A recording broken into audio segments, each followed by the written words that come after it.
It's gonna start streaming. Come on, Facebook. I need the preview. Oh, I sound echoey today. Do I sound echoey? I don't think so. Not to me. Okay. All right, hold on 1 second. I'm sure if you do, somebody Do I will let sound you know. echoey today? Do I sound echoey? I All right, don't I'm think so. trying to read my lips. Hold on 1 second. All right, I'm trying to read my lips. Hold on. Okay, exaggerate your talking for a second, Ann, so I can check you. You're scaring me. There you go. Perfect. For a second, Ann, so hold on 1 second. You're scaring me. There you okay, go. That works. Let's alright, it's restream. Good. Okay. Oh, I should probably switch off the sound so it doesn't echo into eternity.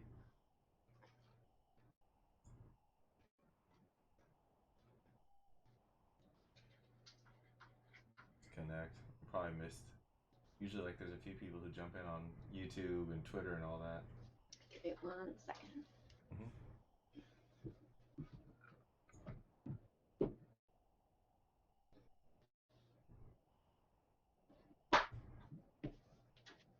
I'll be right back too. All right. I'll be back in 1 second.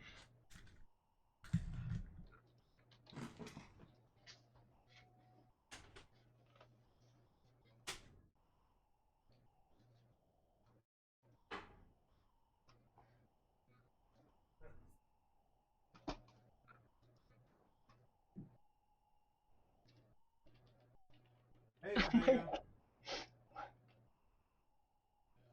Tobago. You know, you can actually leave your door open and... Oh, you can't hear me? Never mind. I don't know if you can see him, but he's laying on the ground.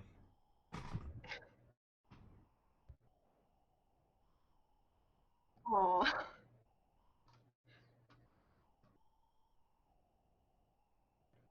Good boy. Alright, come on. Out. You gotta go, Tobago. Tobago, no, don't do that. I'm sorry. Just leave him. Tobago. Bye.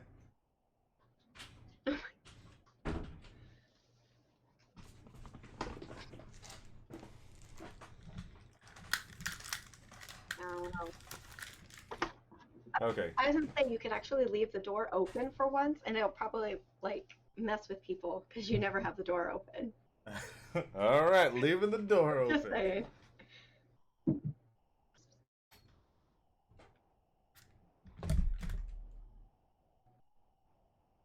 I come in, Tobago?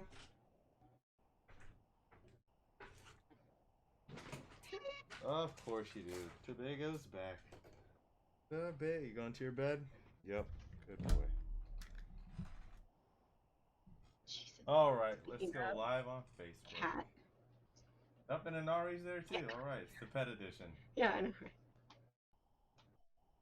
Let's see. And animals. Yeah. E3 space am tickets free games nah.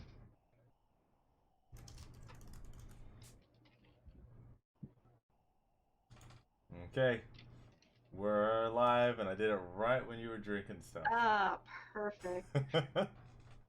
Let's see who's gonna show up first tonight. I'm still waiting for the notification myself. It takes a while now. Like I just started on Facebook, so it'll be a little bit, but it used to be automatic. There it is. Who's first? The notification? Oh, Heather's first! Yay! What's up, Brandon? Thomas is here. What's up, Danny Willett? How you doing? Oh, let me make sure I don't share the post as GAAM. Oh. Share it as myself. I do that way. Brandon is first! Renzo, what's up? Nora? Oh, we gotta give a special shout out to Nora later on tonight. She's one of our new patrons. I always get confused if you call people who support a patron or like a Patreon supporter. Like, why don't they just make it the same thing? I don't know. Let's see. What's up, Adam Hill? How are you doing? And who else do you see there in the chat? Let's see. I'm still trying. Thank you for sharing, Brandon. Myself. Oh, sorry. Okay, I'll keep it. Oh my God. Benny, yep, your second. Dora wins. Judith is here. David Morales is here. who's nothing but a buster. Trying to get your tuna fish sandwiches. And Elaine, thank you for sharing. Curtis, thank you for sharing the stream. What's up? Denny says, been a bad day, but this helps. We're glad to help Aw, you, Denny. I We're hope here for you. hopefully we bring you up and not down. Miss Valentine shared it. Hey, I know her. I Judith don't know who that is. Pierre shared it. Thank you for the shares, guys. Let the fun begin. We're gonna let. So we're getting ready to talk about a lot of things tonight. So yes, please go ahead, share the stream, invite anybody who wants to hear about what E3 is really like. What is it really And like? yeah, I don't know. I don't really remember. Did we Space go? Gam tickets. Shout outs to our Patreon supporters. And we're giving out a free game on the PS4 tonight. I'll forget most of this stuff, and then Anne will probably remind me at the end or something like that. So let's see. That's what I did. Yay! I shared it Yay! There you go. Thank you. It took like 20 minutes to figure it out. All right. Oh, good. I should probably share it too. I'll share it on the Twitters. Morales says, Patreon Patron? Coincidence? I don't think so. You gotta get That's the dream. Oh, so I literally, no lie, I sent an email, I filled out their sponsorship support thing, and something else to try to get it, so we'll see. All right. We'll get there. Thank you for sharing, Nora. We're live at... I'll take a screenshot of us. It's really With hard your only eyes having closed. one monitor and doing all this. Sorry. It's okay. I think I may have just... I don't know if that like froze our whole stream or what. But I'm gonna put a red box on this picture I'm gonna share. Hi, Let's see. Thea. There we He go. is here. What's up, Megan Hatton? How you doing? Lyndon, what's up? Alright, I guess we should go ahead and start. So, Megan, thank you for... Megan, I almost messed up your name. Thank you for sharing the stream. So, Anne? Yes. Just got back from E3. I did. How was it? How was it for you? I'm not really sure how to kind of sum it up. It was probably been to a lot of conventions, a lot of events, and I think for the first time ever, I have something that actually I'd rank above San Diego Comic-Con because that's always been like my top tier, and this just kind of blew it away. So yeah, it was amazing, super special, really cool just to, you see it year after year on stream or on, just photos and articles. So to kind of be there and see it all in person is pretty surreal. So that was really cool. Like, we didn't even get to the Airbnb, and I was already like taking pictures out the window of everything, like freaking out, like, oh my God, I just saw that on Kotaku yesterday, and now we're here. So yeah, it was very surreal at first. Really cool environment, different than any event or convention that I've ever been to before. I'm ruined as far as going to cons from now on because my standards are so high. But I definitely would recommend that if you're really, really big into gaming, you try and check it out at least once in your life. It's definitely worth it, worth the trip. Yeah, just to give everybody context, so we all just went to E3. We try to do like a trip every year. We take different members of the GAM team to kind of experience E3 and see what it's like, to kind of be inspired, and also like to work a little bit. We work some, not really that much, but so we actually did work a lot this trip, so that was good. Lee worked a ton. So Anne, Lee, Renzo, Anna, and myself, we went to E3. Thank you for sharing the stream, Tiffany. Always a great supporter. And we went from Monday to Friday, I think. Yeah, Monday, Friday.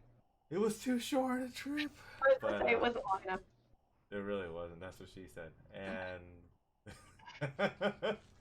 but yeah, so if you guys have any questions or comments about E3 while we kind of tell you guys what it was like for us, please, write in the comments, ask us anything you want. We'll try to do our best to answer your questions. Our main thing here tonight is to kind of just share with you guys our experiences and make you as salty as possible for not being able to go. Because that's the GAM way. Terrible. Yeah. What's up, Evan Morgan? How you doing? So let's bring up One of Anne's infamous PowerPoints. And Yay! let's start. Let's go. I don't remember how to even click through a PowerPoint. So, oh, there's arrows. That'll help me. Good. So, here we are. Team GAAM at E3 2019. Oh, I should have had the Tokyo song ready. Oh, copyright. I know, copyright flags. Go ahead. Nora Tell has the a story. question. Okay. I know I asked a million times and you couldn't film it, but can you please describe the Final Fantasy VII demo? The anticipation is killing me. Don't worry, Nora. We have quite a few slides. We'll definitely talk about it. So stay tuned. Don't worry. We won't leave you hanging. Oh, Final Fantasy. Yeah, I won't jump the gun, but we're definitely going to talk about it. And the stream just stopped. Okay, it's back. We're back. Oh, Renzo has a comment. I wonder if you know.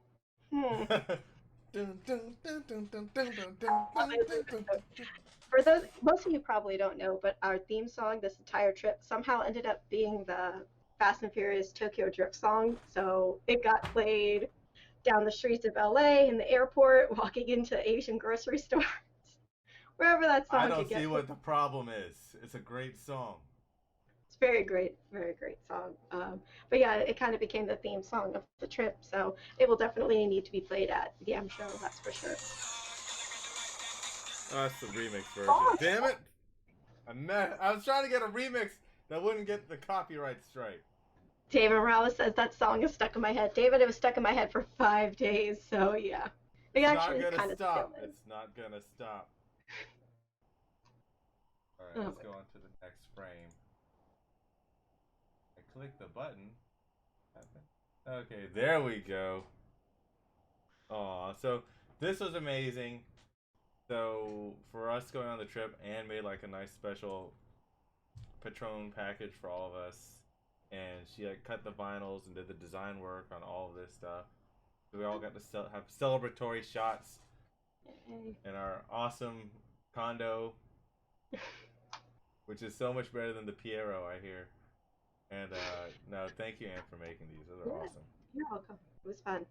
Actually, someone asked me today. They were like, "Where did you get that special Patron bottle?" I think, or like Leslie asked me, and I was like, "No, Anne made that." She's like, "What? That's so cool." They actually, Patron actually offers to engrave bottles, and I looked into that at first, but to be honest with you, it was kind of very basic looking, and then I realized like, oh yeah, I can totally put it on, cut it out with a Cricut and do it that way. So it just kind of evolved from there, and then I had to get extra and do shot classes. So, hi, Lee.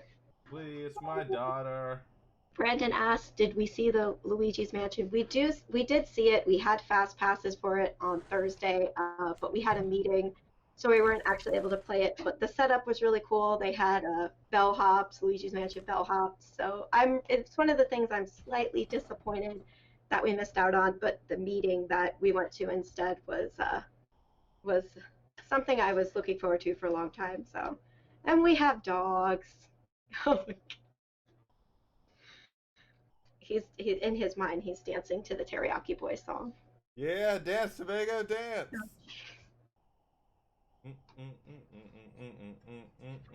Tobago doesn't.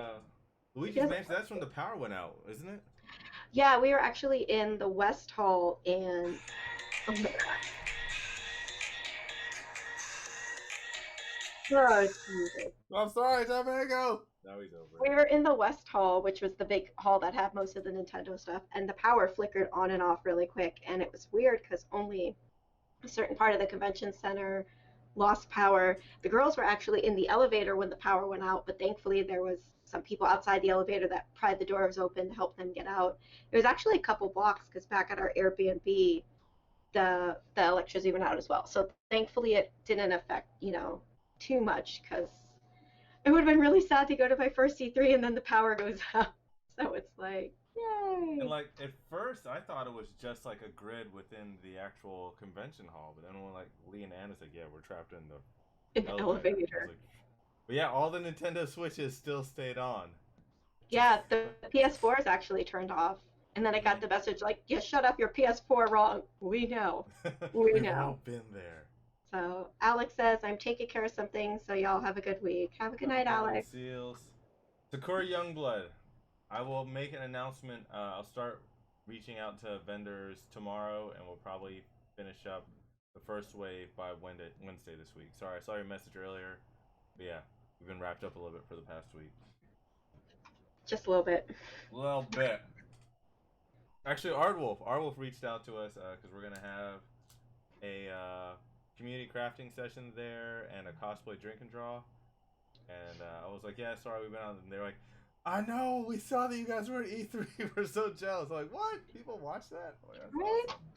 Yeah, thank you to Well, everybody who tuned into our live streams at E3. That was yeah. actually something I was looking forward to doing, so that was a lot of fun. Thanks. Thank you, everybody. Y'all can thank Ann for all the E3 coverage because I did like next to zero of it. Yeah, I won't lie. And then- It's true. Thanks for the support, Ann. You are welcome. Here's the next slide. I think I have to double click. So here's the part where Ann will start to swoon. You'll see it happen maybe 30 times during this video. Slide 3. Oh, can you not see it? Sorry. I Keep can't going? see it until it goes live. No, you're It's- good. You're good. After the Patron, slide 3. So it should Mhm. be the. So what's Your pretty your cool captain's is up. this is one of the things that Comic-Con does in San Diego is the presence of the event is everywhere in the city. It's not just at the convention center, it's everywhere. So even all the way out in the little Tokyo area, there were these really cool banners on all the light posts. There was one right. No, don't play the song. Please don't play the song. Damn it! There was one right outside our Airbnb, so that was really cool. And then, so this image on which should be your right, the Modern Warfare image. Like every year at E3, it's like the marquee building, the image, and it's like the one you see on all the articles. So it was like, what's going to be on the building? And this guy was right. He said it was going to be Modern Warfare, and he was right. So literally, we're Yeah, driving. wait! You actually said I was right about something? Eh, it was a good guess. They paid a lot of money for that. Yeah. But we drove by the convention center before we actually got in, and just seeing that, I was like, oh my gosh, like we made it. So there's just all these buildings, the convention center itself, the area around it, just plastered in like these huge posters, just advertising everything. And it's like being there and seeing it. It's like, oh wow, we made it. This 6-hour flight, waking up at 2 o'clock in the morning was totally worth it. So you could skip to the next slide. You may know when you have that. While it's loading up, Brandon Ploucher had a question. What game announcement shocked you the most? I don't think there was that much shocking stuff because by the time we actually got there, almost everything was announced at that point. Yeah. It was announced. It was just a matter of whether or not it was going to be playable. Yeah.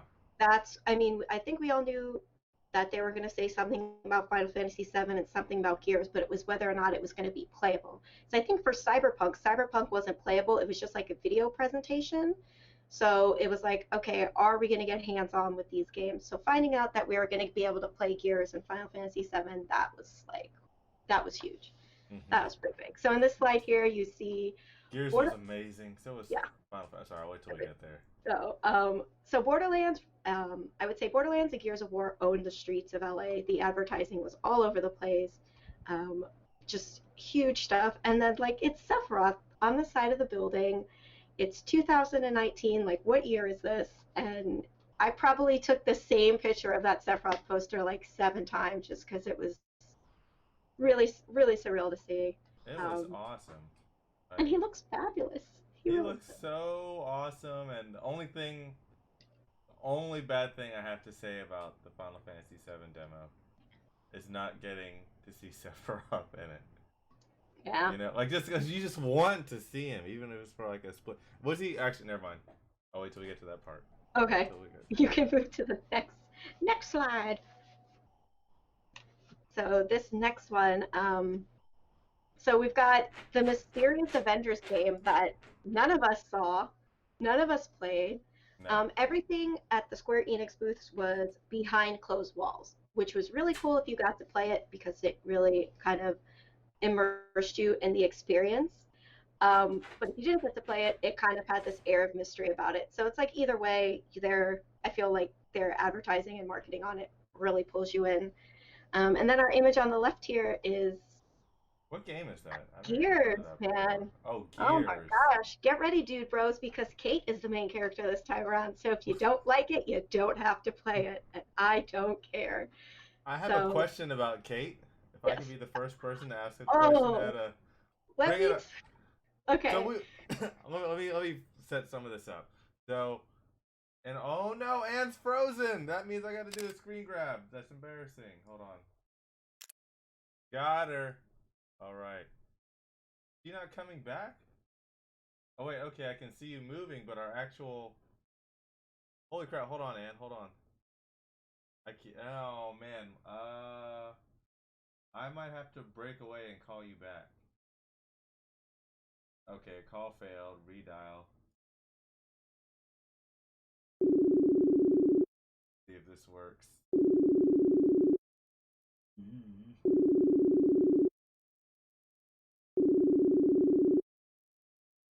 This is live. This is what happens when it's live. As usual, Anne won't answer my calls. As most people. Alright, I'm gonna end this call. And let's see here.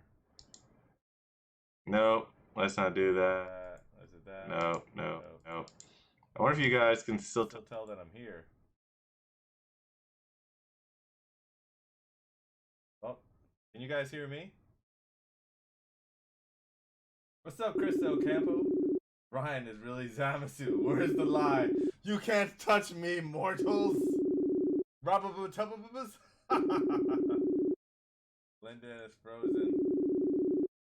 This is what E3 does when you start talking about stuff that they don't want you to know. They just say, nope. Can't talk about it. Alright, I'm going to try to call her one more time. Keep your fingers crossed. No answer. Got dissed! I just got dissed! You can't even see me now! Look at that. Oh wait, let's call her again, guys. This is what I do to most people. I just keep calling and calling until they answer. I wear people down. Hey, sorry. Anne's back! Everybody say hello, Anne, in the chat. She's back! I just looked over at my router and I just saw a really big flashing red light. I'm like, oh. I think my 2003 router just. Whoops. If you can, Continue.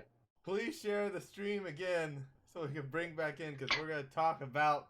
I forgot. What were we talking about? Gears? Yeah, we were talking about gears. We were talking about gears. I ruined it, guys. I'm sorry. Nora says Anne got so excited she broke Skype.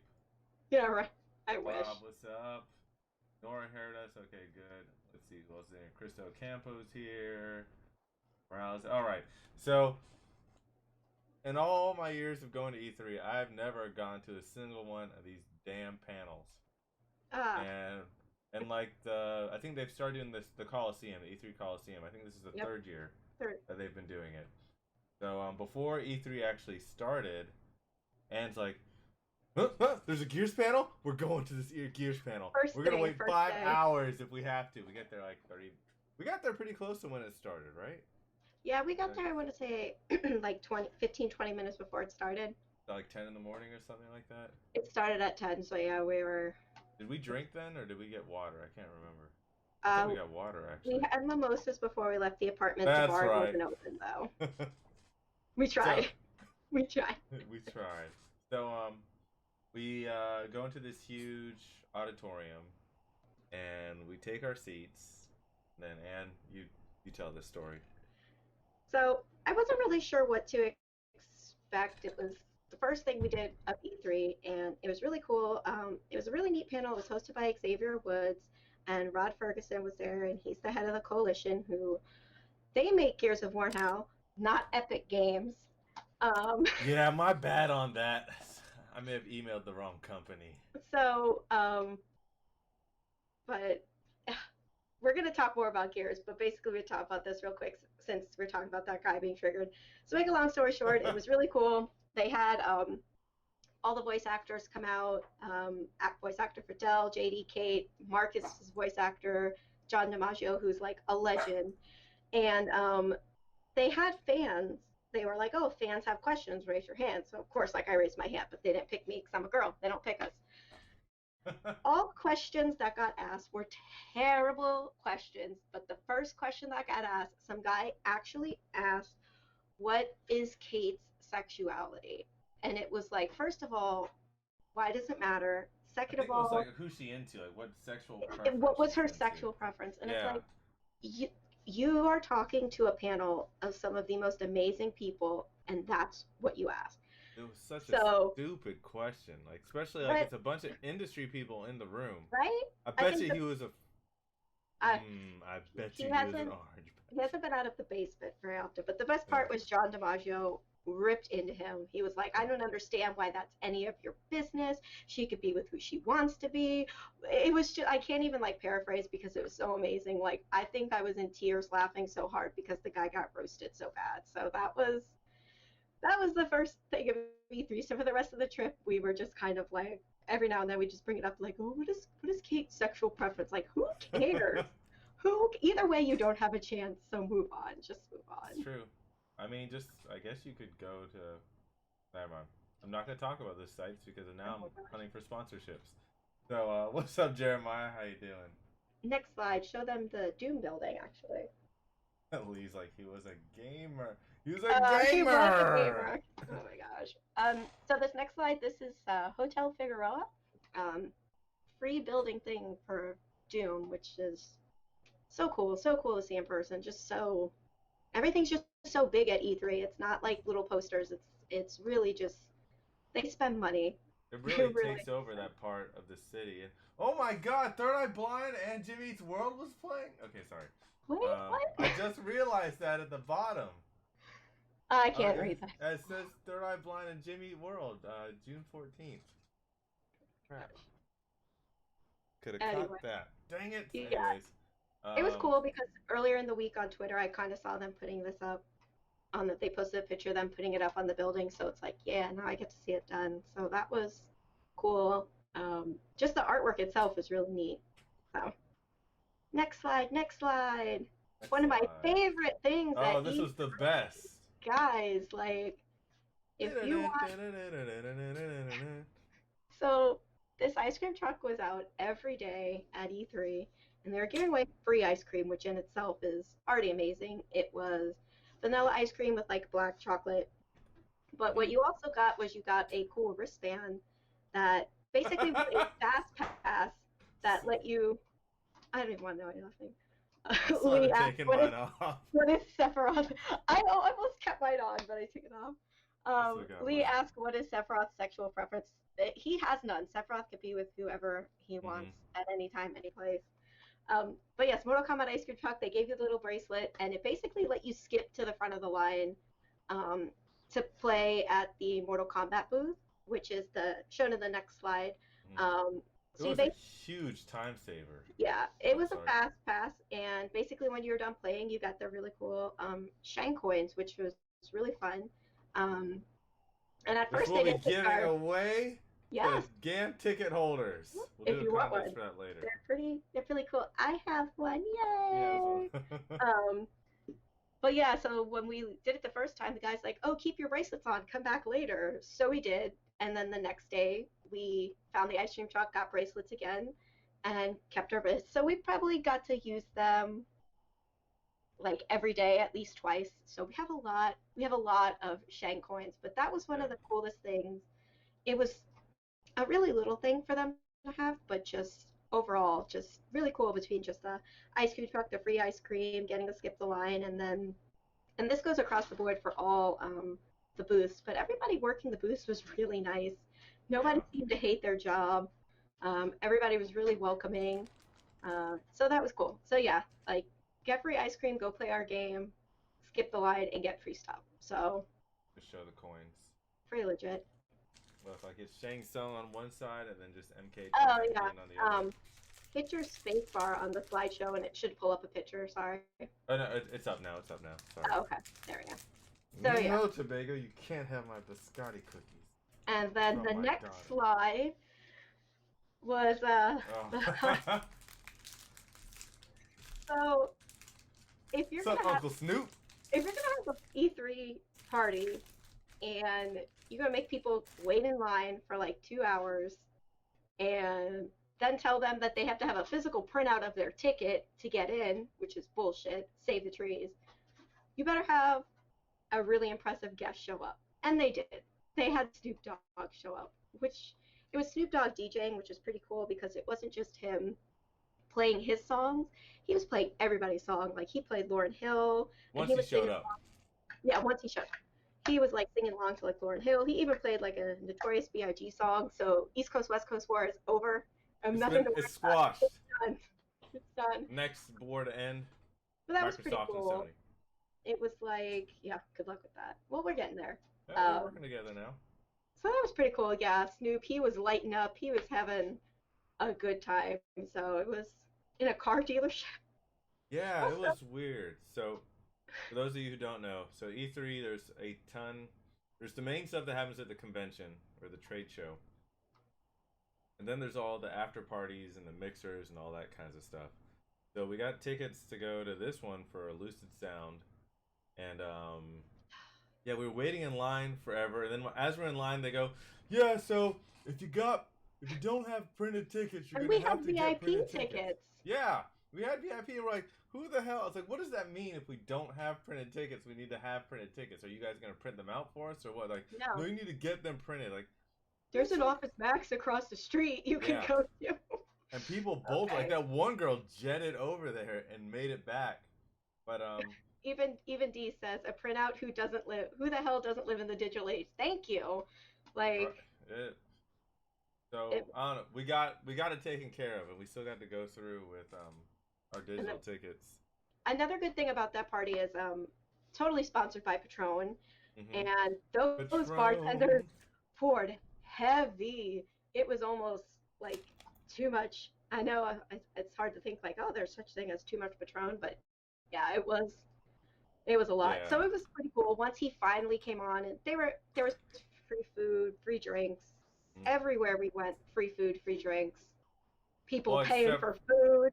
except for who pays for food at E3 except for us at the beginning at the Japanese restaurant. But other Okay, than it was my that, fault. I wanted no, sushi. it Leave me wasn't your alone. fault. No, we were tired and it was hot.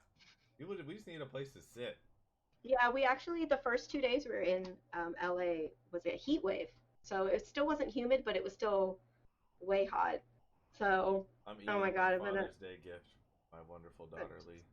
Well, your daughter's in the next slide. If you want to go to the next picture of our fabulous vacation, just let me know when it's up. Is it? I can't tell. Damn it! I'm on a delay too. Okay, it's up now. Okay, so this was this was fun. This This was day broke the one. internet. Yeah, this was day one. I was so happy seeing all these Gears posters everywhere, like freaking out, like, oh my gosh, there they are. So my lovely ladies, Anna and Lee, joined me, and we dropped part one of our E3 mixtape. And Lee, being the photographer she is, when Ryan first took the photo, she's like, no, do it from this angle. It doesn't look good. Made him take it again, and now we got gold. So yeah, this photo is great. I really like this photo. And then in the next slide, there's part two and three.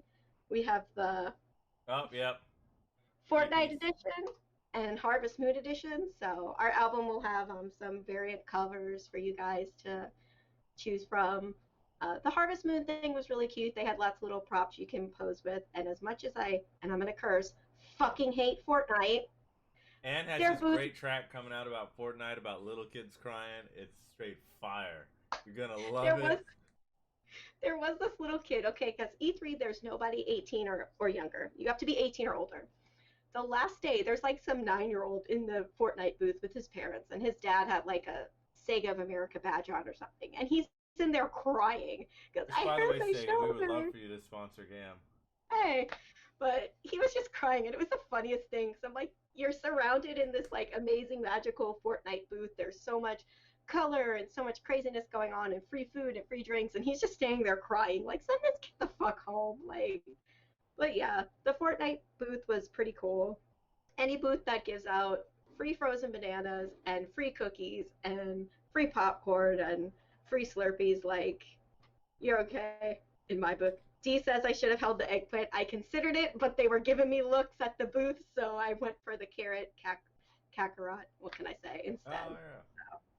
See what I Now did there? Fortnite puts like so much money. Like if you're Yeah. ever if you do E3 right, you don't have to buy much. And No, you just go unless to you're the me Fortnite. Yeah. and you buy Dragon Ball figures at E3. Excluding getting Dragon Ball merchandise and collectibles. Because, like, the Fortnite booth alone, we had popcorn, water, Slurpees, cookies. And chocolate covered frozen Oh, bananas. yeah, and That. because there's always money in the banana stand. I'm a banana. Sorry, that's it. That was like Anne's catchphrase. I'm a banana. And then she Yeah, would laugh at the kid. I think the Cry, funniest cry they to your had mom. they had a lot of cosplayers, like a lot of hired actors in costume, and I think one of the best parts is when one of them was like basically trying to like be cute and get Lee's attention, and she shut him down, and it was so amazing. It was Oh so good. man. But yeah, we saw a kid crying at the Fortnite booth, and we got free food. So yeah, it is what it is. It's a Whatever. win. It's a solid win. Let's move Excellent. on to our first game that we're. Did you take? D D wants to know if we took a picture of me eating the banana, which is a Oh, I didn't. it's a joke that goes way back to our cosplay days. I wasn't ready for my photo shoot, D. We didn't take the photo. Don't worry. I want to know Next this time, story later on. later in the after hours Gotcha. GAAM stream. So let's move on to our next slide. So I don't know if you guys know, I like Dragon Ball. Wait, what? The What is first a Dragon Balls? the first game we played at E3 was Dragon Ball Z Kakarot. Mm-hmm. So this slide here, this is what shows up before the E3 game trailer starts. This game brings the Dragon Ball universe to life, and I'm sure fans will truly be able to take a deep dive into the world. I hope you enjoy the game. From the author, Akira Toriyama, with little Toribot there. Um, yeah, this was the first thing we did. I saw the booth. I freaked out. We walked around a little bit more, and I was like, okay, I gotta go, guys. I gotta go get in line for Dragon Ball. Like, I couldn't help myself. I was like so excited. So if you want to go ahead, the next slide is actually the May the contain E3 content trailer. inappropriate for children. Oh, I'm gonna go ahead and I play it. don't remember. Yeah, Alright, you can go ahead and play it. I'm gonna play it. We can talk over it if you want. Yeah. Just click it. Clicks. Is it playing? I can't. It's about to. Hold on. All right, now it's the meteors are, or the sorry, Okay. the ships are crashing. Yes. So this game is going to be releasing on PlayStation 4, Xbox One, and PC.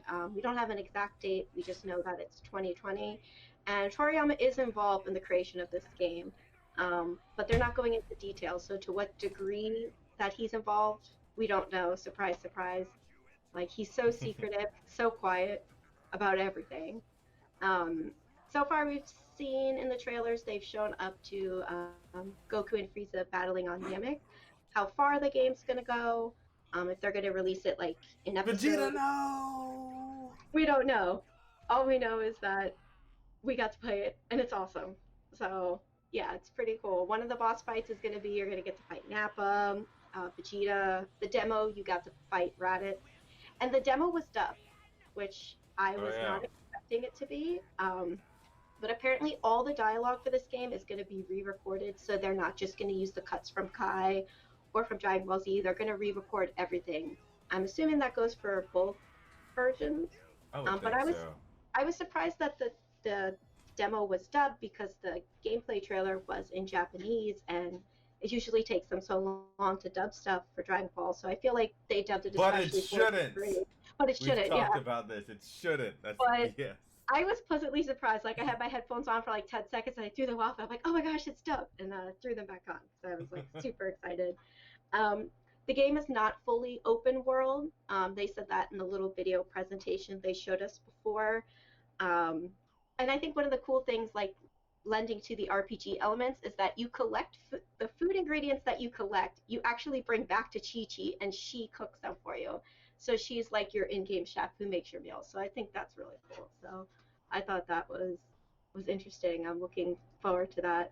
So our next slide, if you want to click on to the Oh, next one. there he is. This is like undercover stuff, guys, because they were like no pictures, but we took pictures anyway. So this was when in the booth they show you like a 5-minute video basically showing you like how the game works, gameplay elements and stuff like that. So this is actually like inside um, like this little capsule building that they made, which was really neat. You can click to the next slide. Um, I like how they this worked him into the logo, by the way, like the flying. Yes. Like I that was wasn't really sure how cool. I felt at first about Dragon Ball Z Kakarot being the name. I thought it was kind of weird, but that logo just Yeah. kind of grows on you. So that was basically like above the Bandai Namco booth, the little banner there. And then the next slide that we have is just some screenshots. So you can see like in the first one, basically it's just kind of that red marker showing you where you need to go. That's the red markers indicate where to go to proceed in the story, and then blue markers are kind of side quests. And if you hit the space bar, Ryan, it should pull up another slide, which is kind of like in combat. Hmm. Um, Piccolo didn't assist when I played it, so it was basically just Goku versus Raditz, and it was a I long didn't fight. get It to was any of this stuff. Like, no, you okay, don't just finish so. anything, Yeah, I didn't. but I don't. it was cool. That's They what she had said. all the normal attacks, and then they had the scissors paper rock move, which was really cool because I know that from Hunter x Hunter, so I thought that was really cool that it was in there. It just plays really well. It feels very fluid. There's a lot of different attacks you can choose from, and then they're basically building the RPG element of the game from all those slice of life moments that you come to love in Dragon Ball. So you can hunt dinosaurs, you can help characters from original Dragon Ball. So it's really neat. Like they're kind of like merging the old school and new school. So yeah, it's gonna be interesting to see how they kind of bring each part of the game in. So the next slide is just basically that's the title screen when you walk up, and it plays all the old school classic music, all the Japanese songs. I was kind of like having nostalgia moments when I heard that. And then the Even image just the on, booth was like playing like the old school music, like when you were waiting. Like yeah. that was so cool. And there should be a video on the right side of that if you want to click play on that. Oh, It's nice. just a quick little thing of the booth, a little video that I took.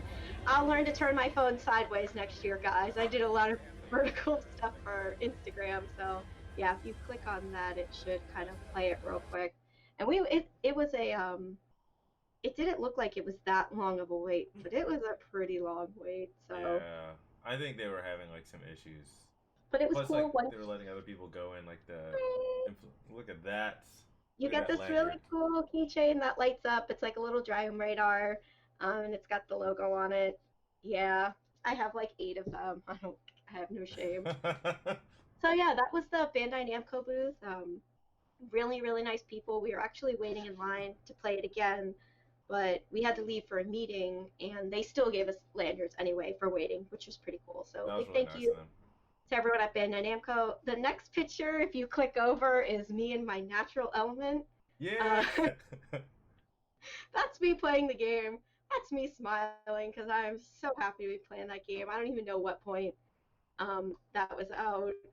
Yeah, it was good. I was really happy to be playing it. So if you move on um, to our next slide, I think this is what lots one of people second. have. Brandon says something Oh, about it has fishing. Was that true? That it has like a fishing side game or mini game? I remember you yes, saying something about the tail, right? yeah. There's kind of this thing that kind of blew up where Goku pulls out his tail and like pops his tail in and then goes fishing with it, which is kind of a throwback. In original Dragon Ball, when he had his tail, he would go fishing with it. So it's kind of funny that I guess that's how they're gonna do the whole fishing element of the game. So yeah, he does kind of pull out his tail and fish in a very unorthodox way. Yeah, there does seem There's to be a lot of mini games in it, so I'm really excited. there's Cyberpunk in the background. That's where Keanu Reeves was hiding. Just kidding. Keanu Just Reeves 2077. yeah. Who That's Lee where knows who it is now. that's where Keanu Reeves was hiding the good drugs he was on during the Yeah. E3 presentation. Damn Keanu. Yeah. Bad. You know. Let's see. Okay, now we're on the slide everybody wants to see. So Anne took 87,000 pictures of every time she walked by this sign. She's like, I'm gonna take one more picture of this sign just in case something happens. this was from the doors we entered into when we actually entered this hall. This was the first thing I saw. Like, come on. Like, middle school me was freaking out. Like, holy shit, like Final Fantasy VII's here. Like, it was such a well set up booth. Like, round It of was applause for amazing. everybody at Square. This booth just, Thank you, Sarah. yes, don't worry, Sarah's in Oh, here. I sorry. got her Okay, here. my bad. Um, this booth was just, I know it's been a lot of years that people, since they announced this game, and I know it's been a long time since people have just been speculating about it. It was totally worth the wait, totally worth it. The next slide is the trailer. Lee's still saying who to Keanu Reeves. Damn it, Lee! Next slide. All right, you want to Nora play the says trailer? y'all would have had to had ripped me away from that side. I would have fallen to my knees and cried like a baby. There's nothing wrong with that. There is absolutely nothing wrong with that. So if you want to go ahead and play that video. Peggy 16. So we got very, very lucky. We got to play this demo. Now this comes out PS so far. I've unless I'm wrong, correct me if I'm wrong. PS4 only. 3/3/2020. So next year, early next year. Um, they are saying that this game is still going to be released in the episodic format. Um, Even the developers don't know how many episodes that's going to be. But they are saying that the physical edition of the game would sprawl over 2 Blu-ray discs, which I believe the original Final Fantasy VII was 3 discs back in the day. Yep. So 2 Blu-ray discs, that's crazy if you think that like all of Metal Gear 5 fit on one, Yeah. all of The Last of Us fit on one. So yeah, it's kind of nuts. But they're still going with the episodic format. Hopefully this first part that we get in March will give us all of the Midgar element. It's really cool when you're playing. You could switch between party members. So you could switch in the demo. It was just Cloud and Barrett. So you could seamlessly switch between them. I think it was like R1 or something like that. And then it does this really cool thing that when you're kind of shuffling through your magic and your different abilities you want to do, the gameplay kind of slows down almost into like Matrix time. So it's not that it's stopping, it's just slowing down so that you can choose what you want to do. And it was really cool. I mean, we were talking about it. The game plays the way I guess young me always imagined it played, like fast paced, action packed. It just finally looks the way I always imagined it did. So it was. They gave us about 20 minutes to play the demo. You kind of waited through the queue. When you got in, they set it up in the train station, and there was this whole thing where you were like a member of Avalanche and you were getting ready to go fight Shinra. And then when you finally leave this room and you walk out to this big just bullpen of all the gaming stations, it's just huge. And then the Mako reactor's up there and it's on and the smoke's going. It's breathtaking. And then it's like just walking through that on its own was enough. But then it's like, oh, now I get to play it. And it was like, and it was seamless too. Like, I didn't even feel like it really transitioned from like a CG cutscene to in game. Like it was just running. I feel like on those models the whole time. It really has that same look and feel that God of War had, that Last of Us and Uncharted 4 has. Like they really pushed the PS4 to its limits, where it's like you go from gameplay to cinema, and there's no loading screen, there's no fade to black. It was really well done. Combat was a lot of fun. I just can't. Was awesome. Like I did not expect it to be that good. I really didn't. Yeah. I thought it would have been like, okay, this is kind of cool. I thought it would be kind of like, okay, it's gonna look like Advent Children, and just be like, okay, I'm gonna click through the menus and do attack, Farago, whatever. Yeah. But it was just like switching between Barrett and Cloud, and like, okay, I'm using this ATB thing here, and now I'm going over to this side, and I'm gonna cure him. Like it was awesome. Yeah, it was. But it kind of reminded me a little bit of like how Final Fantasy 15 was. It was just very seamless. It didn't seem clunky. It didn't seem like kind of bogged down. And even fighting, I mean, it's like, okay, really, really small element. Like, I'm playing Final Fantasy 7, I'm playing Cloud. I can roll. Like, you can do a ton roll. The That's blocking crazy. Was even cool. Like, you know, Yes.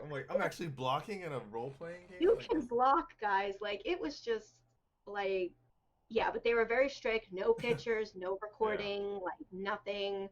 I really wanted to almost like live stream that or Facebook Live that would have been really cool. But yeah, they were really, really strict about it. So. even getting in to play the game, like they had us in kind of like the subway underneath the terminal and whatnot.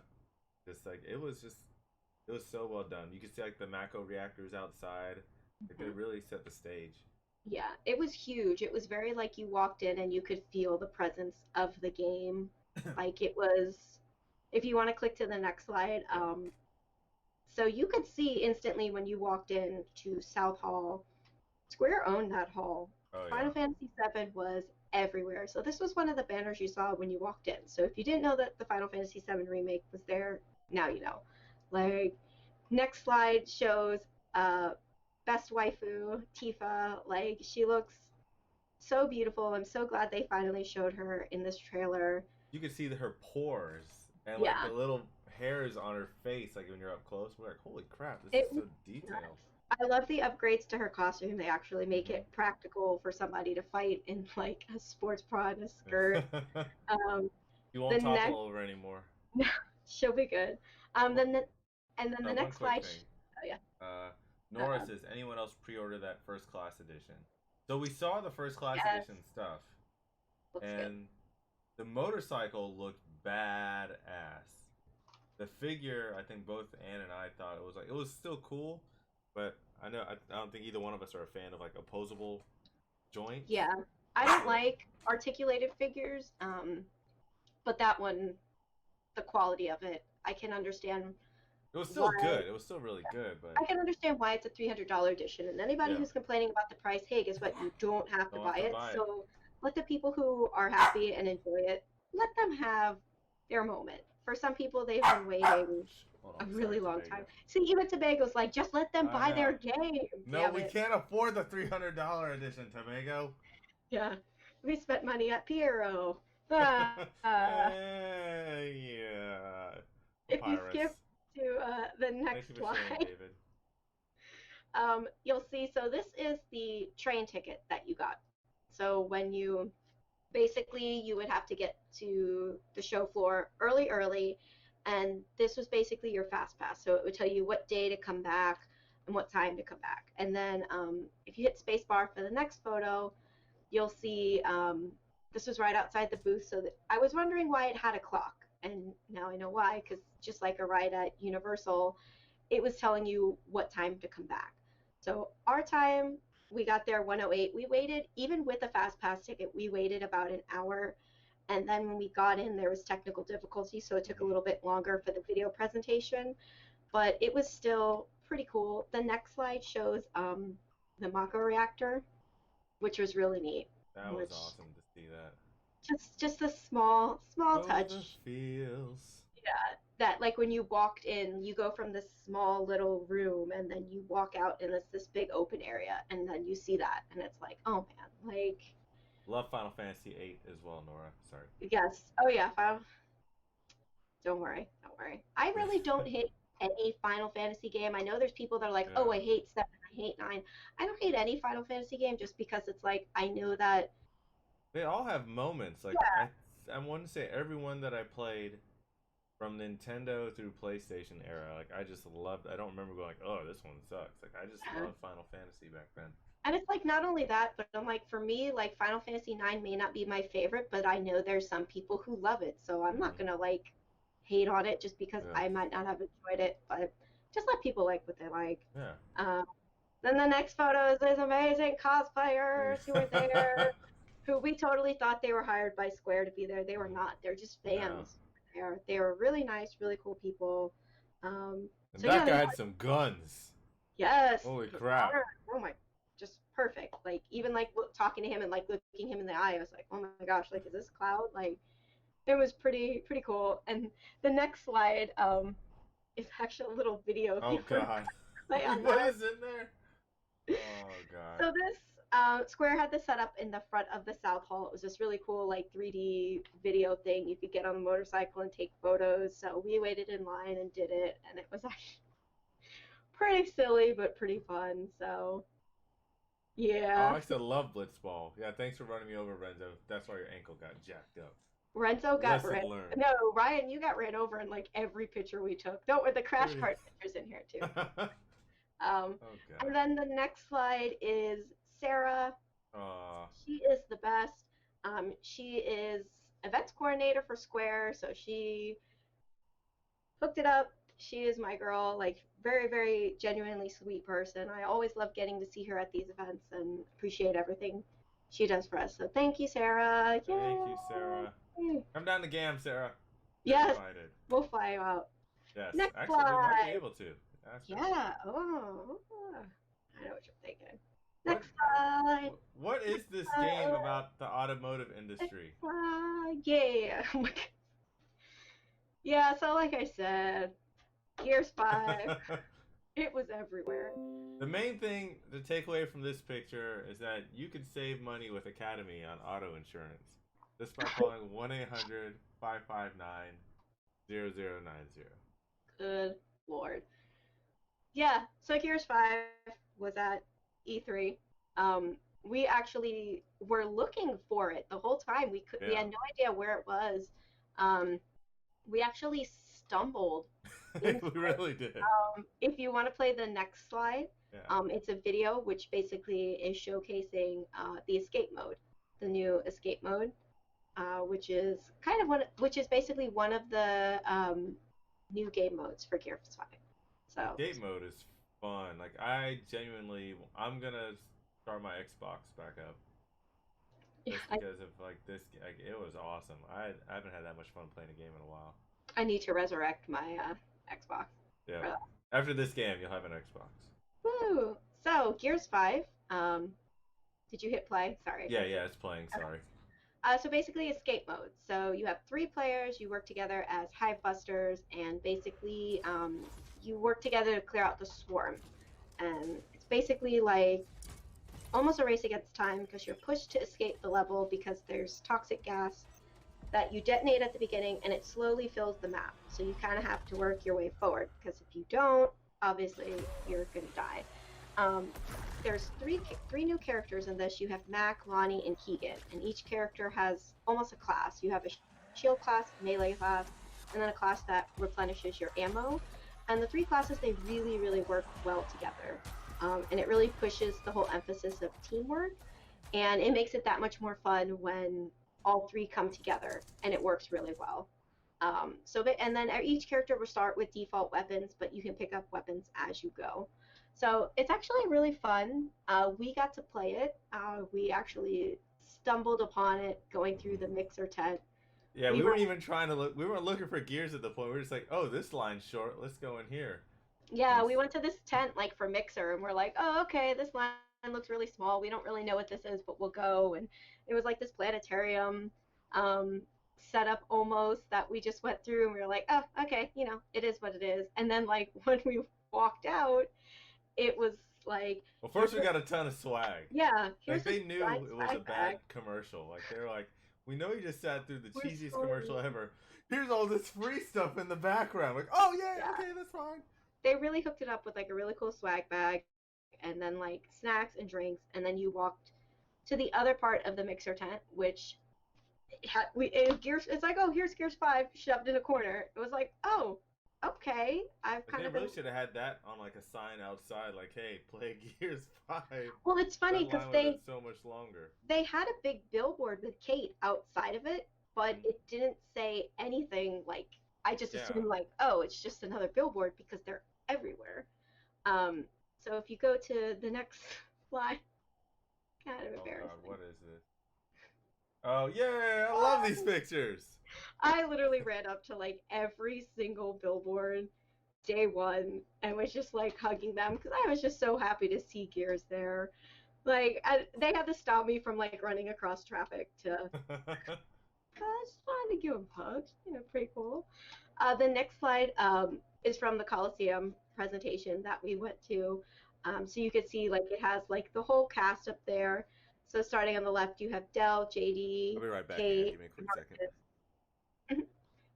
Rod Ferguson, and then on the very end, Xavier Woods. So it was pretty cool. They talked a little bit about just the voiceover process, how it works, um, and how they've been working on this for years, and how it's finally nice to be out in the open and be able to talk about it.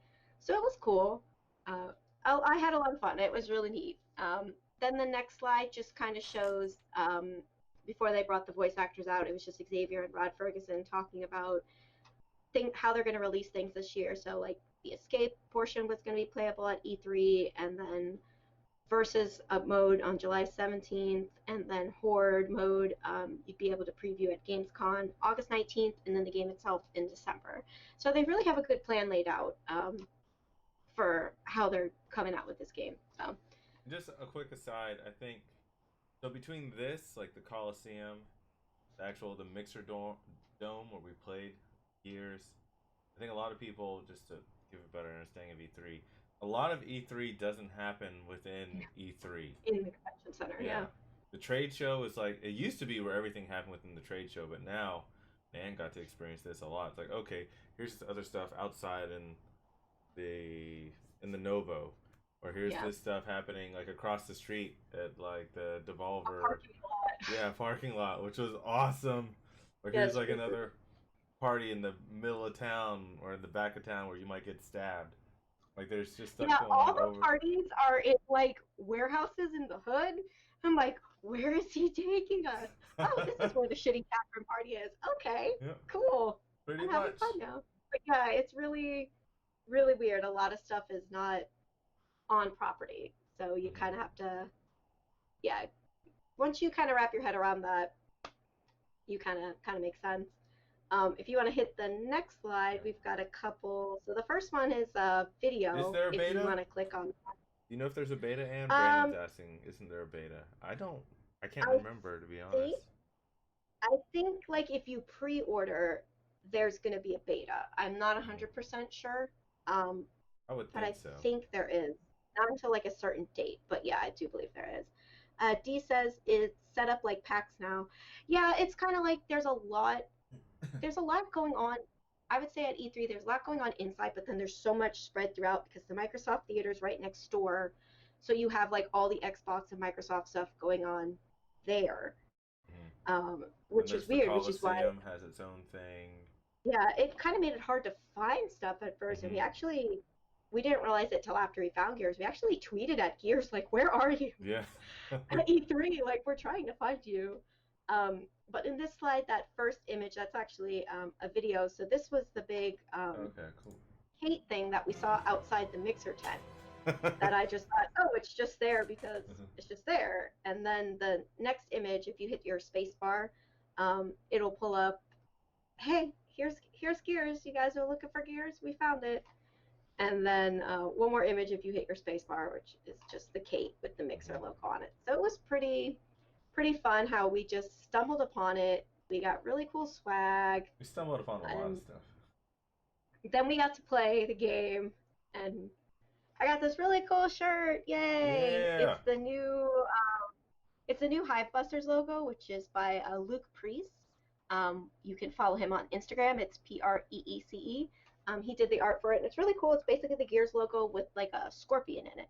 So it's really rad. I really like the new design. It's kind of like breathing life into Gears. So it was really cool. Its presence was everywhere in the city. I even might have tried ripping off one of those posters off the wall, but it didn't work out. But I tried. David says it's the same with Comic-Con. More stuff goes on off-site at the shows, mainly to show off the press. I would think there's some truth to that. But there's a lot of free stuff if you know how to get to it. Just pretend you're press all the time. Or, I didn't know I wasn't supposed to be here. Can I have a bag? That works. That works. Our next slide. So we're jumping into Borderlands 3. Oh, Borderlands. Renzo says there was a girl there who was cosplaying who thought that E3 was like a convention and was reminded when she got there that this is a trade show and is business at its core, and got mad no one was admiring her cosplay. Yeah, I'm not gonna lie, I've been cosplaying for a long time, and even I know like you don't really cosplay at E3. Those Cloud and Tifa cosplayers were the exception. Yeah. You just There's don't. That one Apex cosplayer who was really cool. Yeah. But even then, she still felt out of place because it wasn't just the right spot for it. If you're gonna cosplay at E3, you need to bring your A game for something that people care about. So those two Final Fantasy cosplayers, like perfect time, perfect place. And yeah, like Renzo says, her costume was just like some, like, like nurse costume. It wasn't even. I It was missed just this. I didn't see her at all. Might have been we she were was in separate. the ladies' bathroom. So I'm glad you That's why I missed didn't. it. Okay. Ha, see, I'm not as big a perv as y'all think. It was weird though. There was a few people cosplaying aside from people working at the booths, and even to me, I cosplay all the time. I'm just like, that's really weird, but oh well, live and learn, right? I feel Yep. like it's probably too hot at E3 to cosplay. Yeah, Nora, it was hot. It wasn't as humid, but Well, there's plus no we were way. dealing with a I heat never. wave. Honestly, this was the hottest Yeah. I've ever. Because usually it's really nice the whole trip. But I guess Hmm. the heat wave thing that you said earlier kind of explains it. Yeah, that sucked. It really. That is what it is. We can move on to Borderlands 3 Yep. that us got to play, um, which was a damn shame. The line for this game went on and on. I can't Ridiculous. even begin to tell you. Like, it wrapped around. I asked somebody about halfway through the line, and one of the staffers was like, "Oh, it's about 120 minutes from here," which was halfway through. So yeah, it was nuts. D says Borderlands was advertising their cosplay event Oh. there. They were telling people to come in their costumes. I don't I think I don't. saw any Borderlands cosplayers. Yeah, I didn't see any Borderlands cosplay. They did have the cosplay thing set up. I have that picture in here. Uh, Their cosplay tour thing, which was really cool. But I don't think I saw any Borderlands cosplayers. But yeah, we unfortunately didn't get to play Borderlands, but we still got a swag bag because if you pretend you're media, you can get a swag bag. I Good job, Ryan. tried. Um, so this is basically this first slide here. This is the 2K booth. Their monitors they had That was for were, you, D. It was for you, D. oh yeah, Ryan pretended he was a media just to get D a bag. Um, but yeah, the monitors that they had at 2K were gorgeous, just Oh like yeah. unreal. If you if you hit the next slide, it's actually a video, so Yeah. you can actually see some of the video playing on the screen. Um, big thanks to my friend Roy and Charles, who Super nice guys. super nice. I am so glad. I haven't seen Roy in a long time. Got to see him. Got to hook up on some masks. We have so many Oh my of god. these Borderlands masks for you guys. Like so many. So get ready for those. Like I mean, by the end of E3, they were just like giving stuff away, and we were just taking it all. Um, so yeah. Um, I don't know if you hit play on the video or not, 'cause I'm Yeah, already sorry, I away. played. Sorry. Okay. So yeah, totally epic thing going on there. And then the next slide shows they had Not there's Epic, three. 2K, Ann. Okay, I know who makes games, Ryan. Okay, all right. Um, so in the next slide, you'll see they have this really cool statues, I got and in trouble for touching him. yeah, he did. I laughed. I didn't give a shit. If you hit the space bar, another image will come up.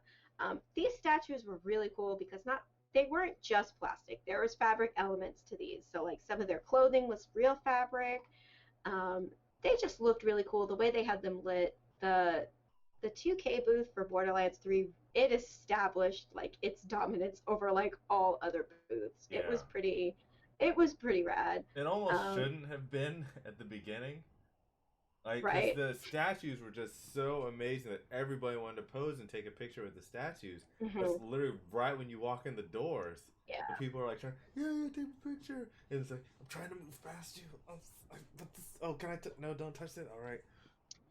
Dee says it's part of an event they are doing. They're touring with a cosplay tour and trying to get people to come in costumes. Oh, okay. I got you. I think they'll keep using that software. So they had this little Yeah. cosplay booth. Actually, they had several cosplay-ish.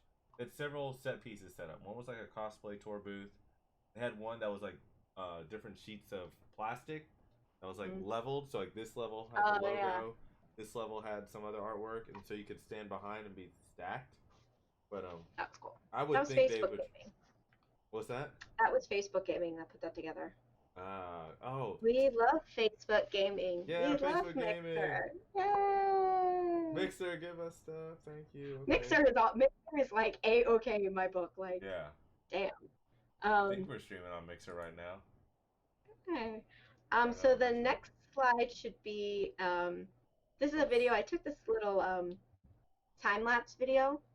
Um, they had these banners going all the way down the hallway between halls. Um, they're just really, really cool. Really, really cool. So I thought, oh, might as well just take like a time lapse video because there's so many. So here I am pretending to be an in real life streamer with my phone out, kind of like I'm recording. I'm totally recording. It was really awkward, but really cool. So it made for a cool video. Did What's you up, play Jose it? Silva? Yeah, no, I played it. Okay.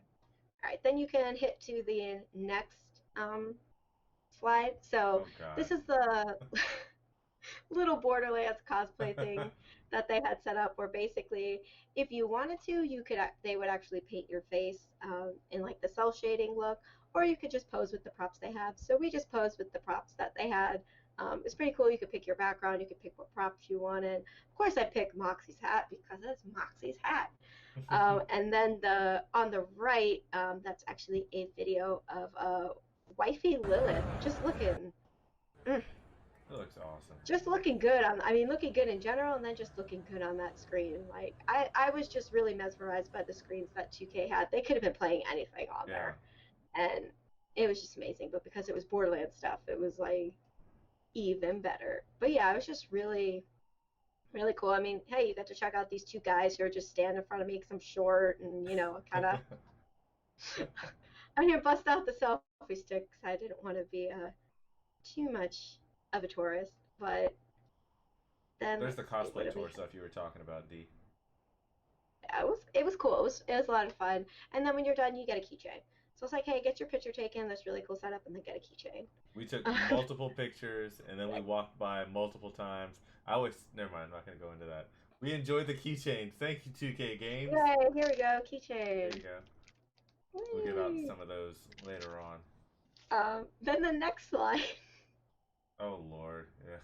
This happened a lot. This was like a recurring theme for some All right, you're the one who said, "Why don't you guys run me over?" So we did. reason.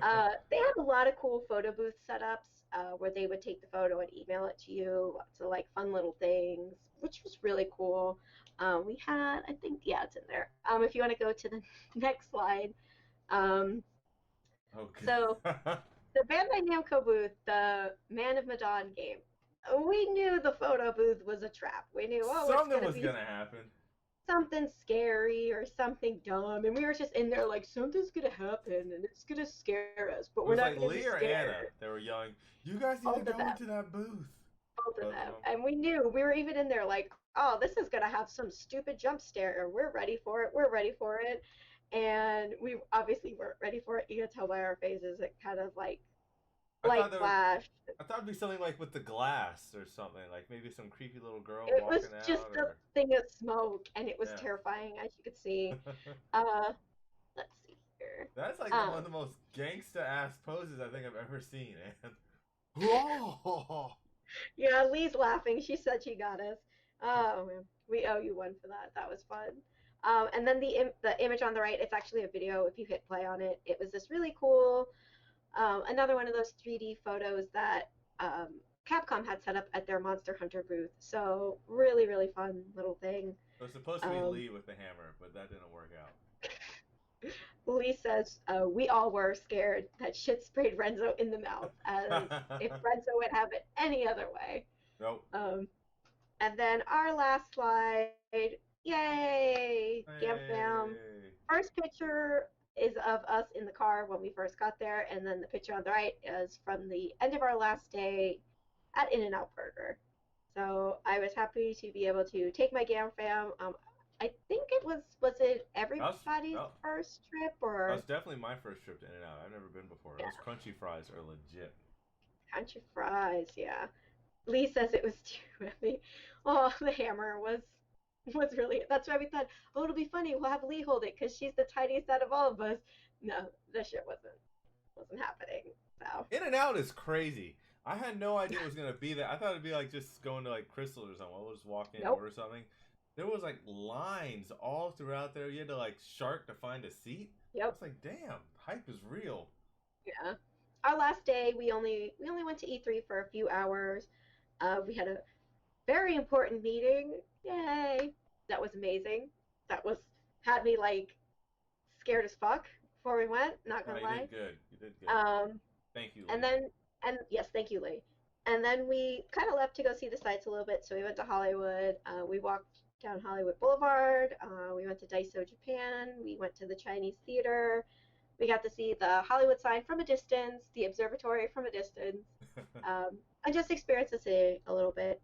I can't emphasize enough if you go out of town or out of state for a convention or for an event, see some of the city. Don't spend all of your time in a convention center. Yeah. I did that a lot when I was younger, and I would go out of state for conventions.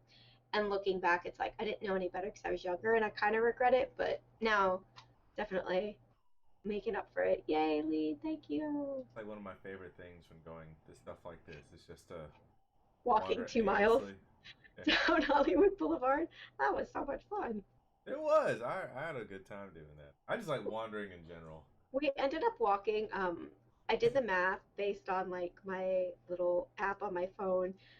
From Monday to Friday, altogether, is about 27 miles in total that we walked. So it was a A lot of lot. walking, a lot. And we were only about maybe 3 blocks from the convention center where we were staying. And we still walked a lot of back Yeah. and forth. Um, A lot of to Ubers. a lot of Ubers. Ubers in LA wanted to drop you off early. Like, how how are you going to try and take us to the airport when we're leaving and try and drop us off at arrivals? I'm just gonna drop you off here, but we don't know where anything is. Please We're not don't. from here. Please help us. Yeah, Lee is a straight thug. She did that 2 mile walk to Daiso, Japan, down Hollywood Boulevard in heels And a jacket and a beanie, and just a to be like. jacket and a She's like, "This beanie. is my brand. I'm staying on point." Yep. I'm like, I got armpit stains. Don't want to show anybody. That's probably what it is. Oh, yeah, it was a great E3. Oh, we have to talk about the full body Oh experience. God, All right. Jesus. Do you want to take the lead on this? Yeah, because Atlas never is gonna support us anyways. Nope. There you go, Ann. Get horny. So Ah, this party, everybody. So Atlas normally does an awesome setup at E3. They normally have something with Persona going on and lots of dancing. oh, that's They're so much better. notorious for giving out like these humongous bags and all kinds of swag. But this year they pulled out and they said we're just gonna do our own after party, and that's it. And so you get tickets to the after party. It was super exclusive. It was like limited tickets for Or VIP. so we thought. Yeah, or so we thought. We get to the party, and literally the line is running down the sidewalk. I would say there was at least 200 people in that line on one side, Yeah. and then the other side was for people on the waiting list to try to get tickets of like another 200 people. And this was not a big space, like at all. Like No. there's no way it was going to handle that capacity. And we waited there for what, like an hour and a half, 2 hours? It It was was a long probably about time. 2 hours. Hmm. You almost get to that point where it's like, I want to leave, But but I've I'm waited so invested. long. Yeah, I want to stay. yeah. So I tried to go around the we back. stayed. I Yeah. tried. The only keep in mind out of the 5 of us who went to E3, this guy was the only one who's been before. So the rest of us are total noobs. So when he's like, I'll be right back, and just randomly walks around the corner, the streets of LA, and we're all like, what do we do? Do we just stay? Yeah, he just abandoned us. You know, no big deal. It was Nora actually out. says, That was is crazy. that a Tifa figure behind you? And yes, it is. Real quick, um, this is ordered way back in the day, unlike we were talking about before the stream, like AOL dial-up internet days before like ordering things from Japan was like a thing. So she's been with me for a while. Lee says, Catherine, you're cute, but that shit was not worth it. It was not like. So we finally got in. They were letting people in like maybe 4 people at a time, 4 or 5 It people was, at a time. which makes you think like, oh, it's so exclusive. Yeah. It's so cool. Nah, dog.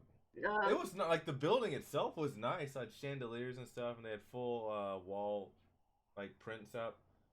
But and they're yeah. like, okay, here you can take your picture. We're like, oh sweet, we're getting our pictures taken. All right, this is cool. Now let's go into the main room, and we're like, where's the rest? I was like, okay, I'm gonna get a drink, and I'm No, walking to get a drink, and Anne's like, Ryan, Ryan. that's I'm the like, huh? line for the bar. Yeah. I'm like, nah, it isn't.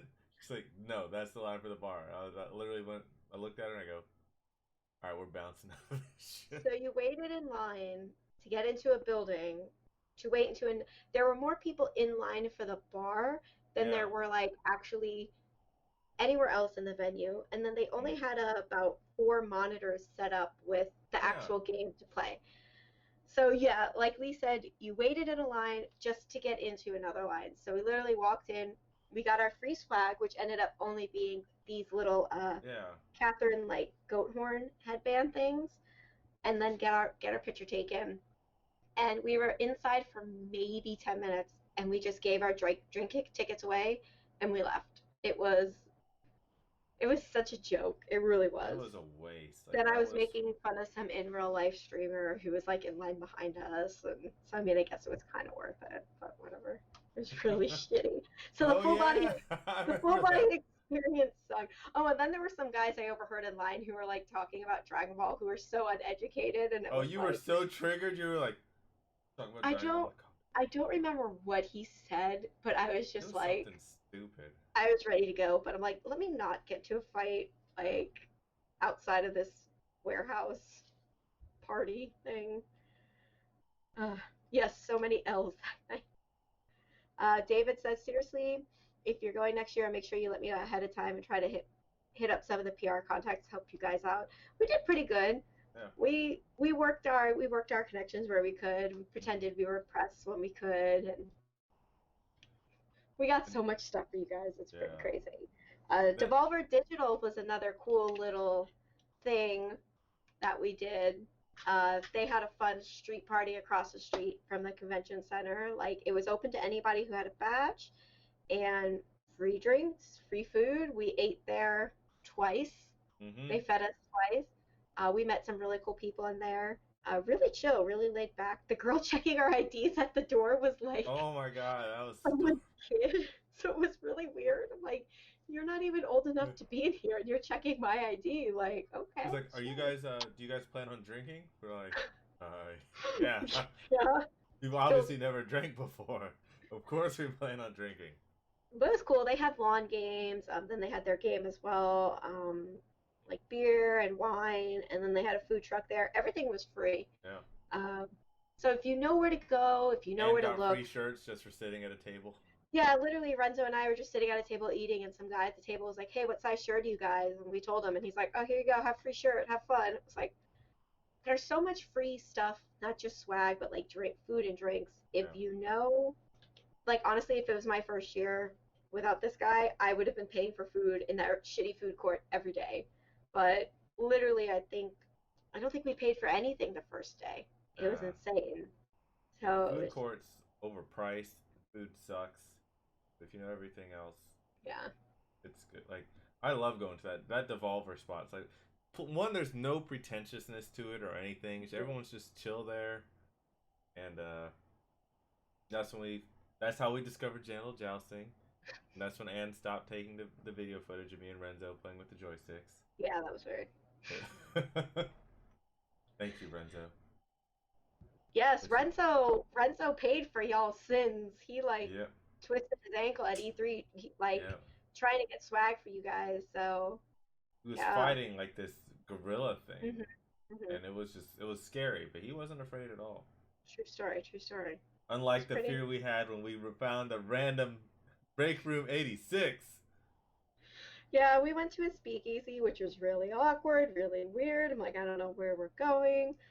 Lee says I drank Hibiki whiskey at an open bar. Yes, so At which one of the open bar though? There were so it was many. at it was at the Faith and Flower Peep place, Oh yeah, the yeah, one yeah. right next to where we were Yep. staying. Mm. That one was really And nice. yeah, it was the nicest like little mixer thing I've ever been to. The drinks were amazing. The bartenders were so talented. We made friends with the guy who was bringing out the free Kevin. food. Kevin always Kevin, brought us the free food. Kevin, you're the Um, real MVP. and it was all open bar. It was all free. I think that was done by Game On, I believe. Yeah, it was Game On and Restream, which we got to Yeah, reach out to Donna. She was super awesome. and it was a really different experience because Anna and I were just sitting at the table drinking, and then this woman just comes up, starts talking to us. She's like, she introduces herself, asks who we are. She's talking, and it's like, oh yeah, like there's a lot of networking that goes on at E3. Like I'm not used to having people like coming up and like actually introducing themselves and talking like business, I it like kind of caught me off giraffes. Do you like guard. giraffe? We met, oh gosh, um, I am game developer from Ukraine. Yeah. Like, He who was didn't super know nice. He was super nice. he was super nice, but he kind of didn't know when to Yeah. leave. But Yeah. yeah, it was, you kind of have to like let your guard down a little bit because there's going to be people coming up to you who kind of want to like talk to you and network. One way to not network, gentlemen, is if a girl gives you her business card, if you don't have a business card, that's fine. You can give her your email or your Instagram or your Twitter. Do not hand her your phone because said guy hands me his phone and I'm thinking, oh, it's so I could take a picture of like his Instagram. No, it was a new contact page on his phone. Like he was basically asking for my number. I was like, oh, okay, fake number for you. And we had a hand signal we came up with where it's like, okay, if Don't we're give it talking, away because we don't have no, to I use won't it in give the it future. away. Yeah, yeah. But basically, it was like, okay, if we're talking to somebody, we need to be bailed out. Here's the hand signal. And so You read I, it so good though. You were walking up, then you're I left to use the restroom, and when I came like, back, I saw the group. And this guy looks at me and he makes the hand signal. And then I look and I see it's the guy who I basically had the fake number to. And I just did a 180. And I was like, I'll meet you at the Bandai booth because the Bandai booth was my safe place. Um, but yeah, so seriously, if you don't have a business card and you're interested in somebody, don't be forward like that and ask them for their number. Ask for their email address or their Instagram at least. Like David says, that's not as unusual as you might think. Yeah, it was just a little uncomfortable for, and it sucked because the company that he worked with was somebody that I'm like, oh wow, that would be a really good match for us. That would be a really cool opportunity to seek, but now I'm not going to pursue that because it's kind of like, well, well, he doesn't typically see it as you would ask something for an professional. email, not the person's phone number, Yeah. especially in like 2019, and especially somebody younger. Like if you're like in your, I would estimate that guy was like late 20s, Yeah, maybe he early 30s. probably Yeah, he's didn't not realize how old I was. So, whatever. But no, like you don't be like, yo, let me get your number. It's like, oh well, here, let me go yeah. ahead and email you with our Well, and contact honestly, or like something like that, I could tell because or he do a kept V card or asking, something. he was asking like, well, where are you guys staying? Hmm. What are you doing tonight? How long are you staying for? So I could tell instantly that it wasn't so much about like, oh, let's hook up to network. It was more like, Let's just let's hook hook up. up. Which, no, I have standards. And if you don't look like someone in here, you can get the fuck Damn. out.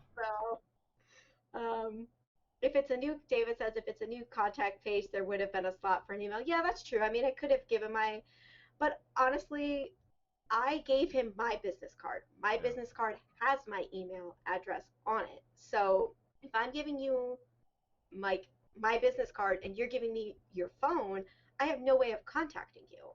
So it's kind of redundant. Like obviously you don't want the information that's on my card because it's already on there.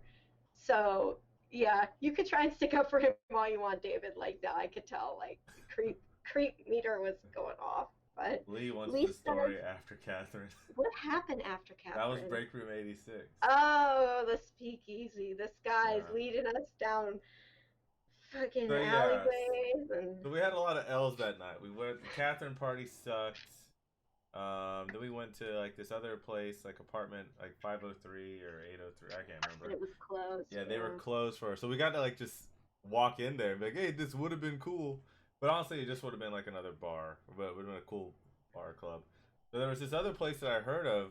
I never been to this one before. I was like, "Hey guys, let's just try to check this one more place out, and if it sucks, then we'll just go back to the hotel and drink." Anne was already done, but she was being a trooper.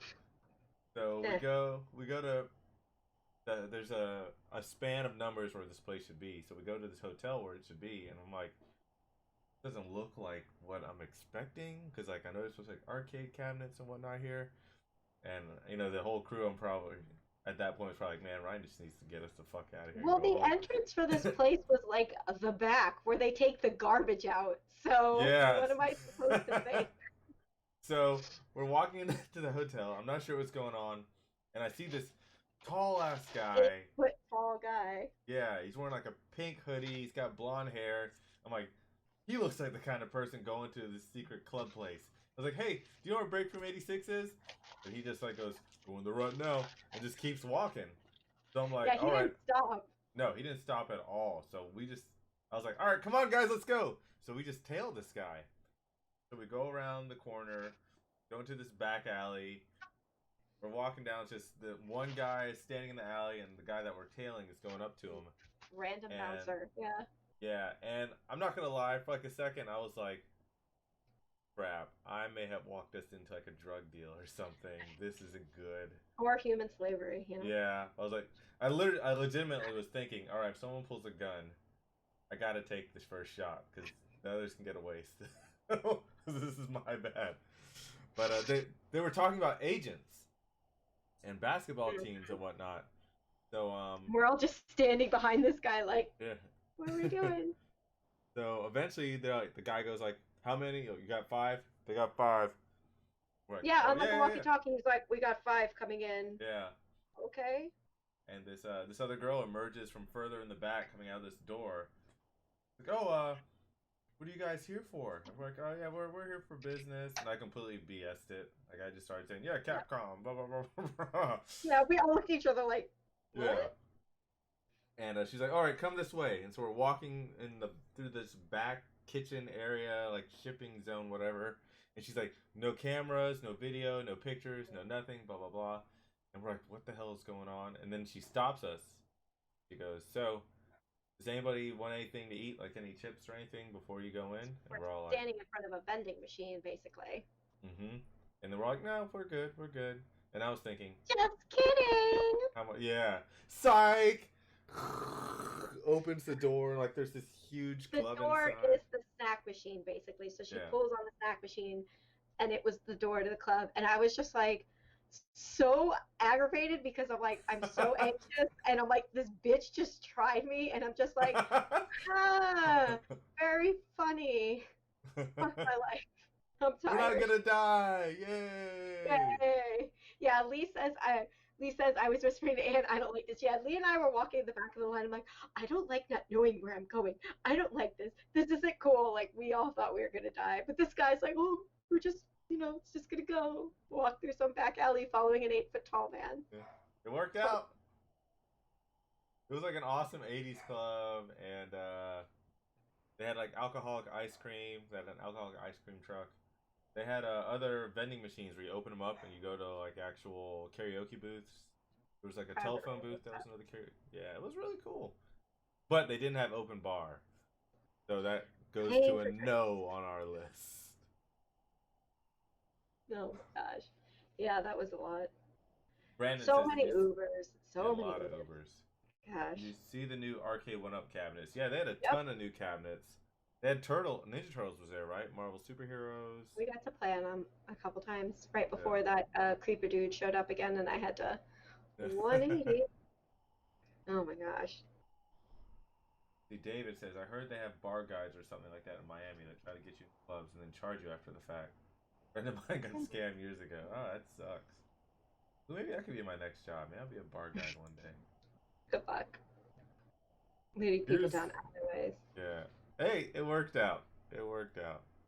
So the cool thing though about going was that we got to go as industry through GAAM, which basically got us in 3 hours earlier. The first 2 days we got to go in 3 hours early because E3 is open to the public. You can pay to go. But so for instance, industry, the doors open for industry at 10, and then it doesn't open until the public until 2. So it was like that the first 2 days, and then the third day is open to everybody. So that was kind of one of the benefits about going with GAAM was that we got to go in early, and it was so nice because it wasn't crowded. And one of the funny things is that if you were a gamer and you went as a gamer, your card holder was orange. It was bright orange. So it let everybody know like you paid to be here. So it kind of set you apart from industry and media, and it made it a lot easier to network because your badge had your name, it had who you worked for on it. So it was kind of helpful too if you saw somebody who looked important, you could kind of glance at their badge and be like, oh, okay, that's why they're in here. But yeah, That's how we connected with Way Forward. Yep. and We Warner would kind of Brothers. laugh at all the orange badge Yeah. people walking around because they're like, "You paid to get here." This guy here would just randomly start like cackling anytime like an orange badge would walk by, and I'm like, "Oh I'm Steve Rosa. my." Yeah. So that was kind of cool. Like you could tell though, like when it opened to the public because it just there was just so many more people in there. It just got so much more crowded. And then even sometimes it was surprising because like we got in pretty early on the second day Yeah, we were when it there. was still industry hours and the line for Cyberpunk was just Yeah, wrapped that around. that just wasn't gonna happen. That Cyberpunk line was crazy, And and I then don't even think you even got to play. I'm pretty sure you didn't get no, to. because the sign on the Cyberpunk booth basically said presentation every 30 minutes. So I don't think it was a demo. I think it was just demonstrating like the game. And then like when we got there the first day, we got there I want to say around 11:15, which meant that the floor had been open for an hour and they were already sold out of industry passes for Final Fantasy VII for the day. And the Cloud and Tifa cosplayers who were there, I know they said the day they got to play it, they actually got to the convention 5 hours before it Jesus. opened so that they could basically be in line to get in there and get a pass. Because they capped industry passes for the day to make it fair for the gamers and stuff. So it was the hot ticket. Hey, But when look, you got the Steve Rosa's hookup, here. No, you're the fake Steve Rosa, Steve Rosa. I'm Steve Rosa. oh my Steve, if you god, ever go to LA, I apologize if you get arrested. oh my gosh, Anytime, like if I kicked a kid over, I said, I'm Steve Rosa. yeah, not gonna lie, he So you're really did. famous now. But yeah, we got some good stuff. GameSpot had this really awesome setup going on outside, um, where the artist who designed this logo for them and did this really cool poster art, he's actually from London, and he was there and he was signing. So we got a bunch of hats, we got a bunch of posters, got a ton of shirts, um, all kind of stuff just to give away for you guys. That was So another really nice setup. yeah, it was outside, which kind of sucked. Yeah. Because GameSpot had a lot of cool stuff going on, but it was just outside, and it was just like they had New Day out there on Wednesday playing Fighters, which is like, oh, I really wanted to go, but I'm like, I saw a picture of the line on Twitter, and I'm like, no, I can't do that. Like, I can't. Renzo says some homeless guy might want to. So true story. When we were walking down Hollywood Boulevard trying to go to Daiso Oh, Japan, yeah. we're waiting across the street. We see this homeless guy to our right, and he's just kind of talking to himself. And, you know, it is what it is.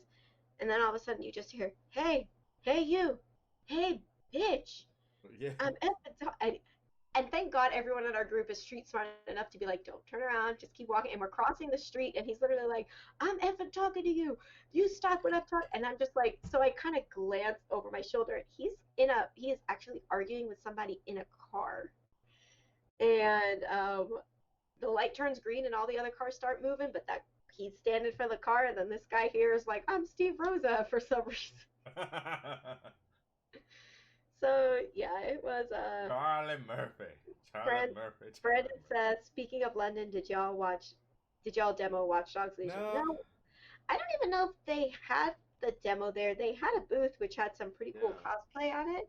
Um, They had a lot of graphics up. I'm assuming if I think we pretty much just avoided Ubisoft for the most part. I don't think any of us really walked through there. yeah, we took the picture with the cosplayers for the new Yeah, for Ghost Recon. Ghost Recon, I think it Yeah. was. And then we talked to the guys who worked there, and they were really nice. But Ubisoft had this huge stage setup going on, but at any given time that we walked by, there was never really anything happening. But I do Uh, give them props because anytime there was someone on stage talking, they had a sign language yeah, interpreter that was there. cool. So I will give them props for that. I did notice that a lot of the presentations this year, that a lot of I and Microsoft did it. Um, they had closed captions Hmm. on the screens during their presentations. So I really feel like a lot of people are starting to realize accessibility is important. Hmm. Um, but yeah, the Ubisoft booth was huge, but it just really never seemed like anything big that was going Yeah, on. they had stuff going Dude, on the stage. Do you want to talk about Bang? Oh my god, freaking bang. Because I've seen a lot of people on Twitter, a lot of guys actually complaining about it. We saw it bang in the airport when we came back. Lee was like, "Look, it's bang!" And I was like, "God." Yeah, we There can was talk. some Let's guy, talk about bang. there was some guy on my flight who had a Bang bag, and I was like, oh, you're disgusting. Like, Yeah, so what'd you see bad. on Twitter? Um, it was basically, so for context, there's always energy drink stuff going on at gaming events. Hmm. Most of the time, it's a 50-50 chance. It's either Red Bull or Monster. They kind of quarter the market on esports and gaming. But at this event, there was another company there, and the name of their energy drink was Bang, just Bang. So it's already kind of like, okay, a little, whatever. It is what it is. And they were passing out energy drinks and swag bags. So we got in line, we got a swag bag, got an energy drink. Drink tasted like shit. The swag bag was just an empty bag. So I was like, okay, whatever.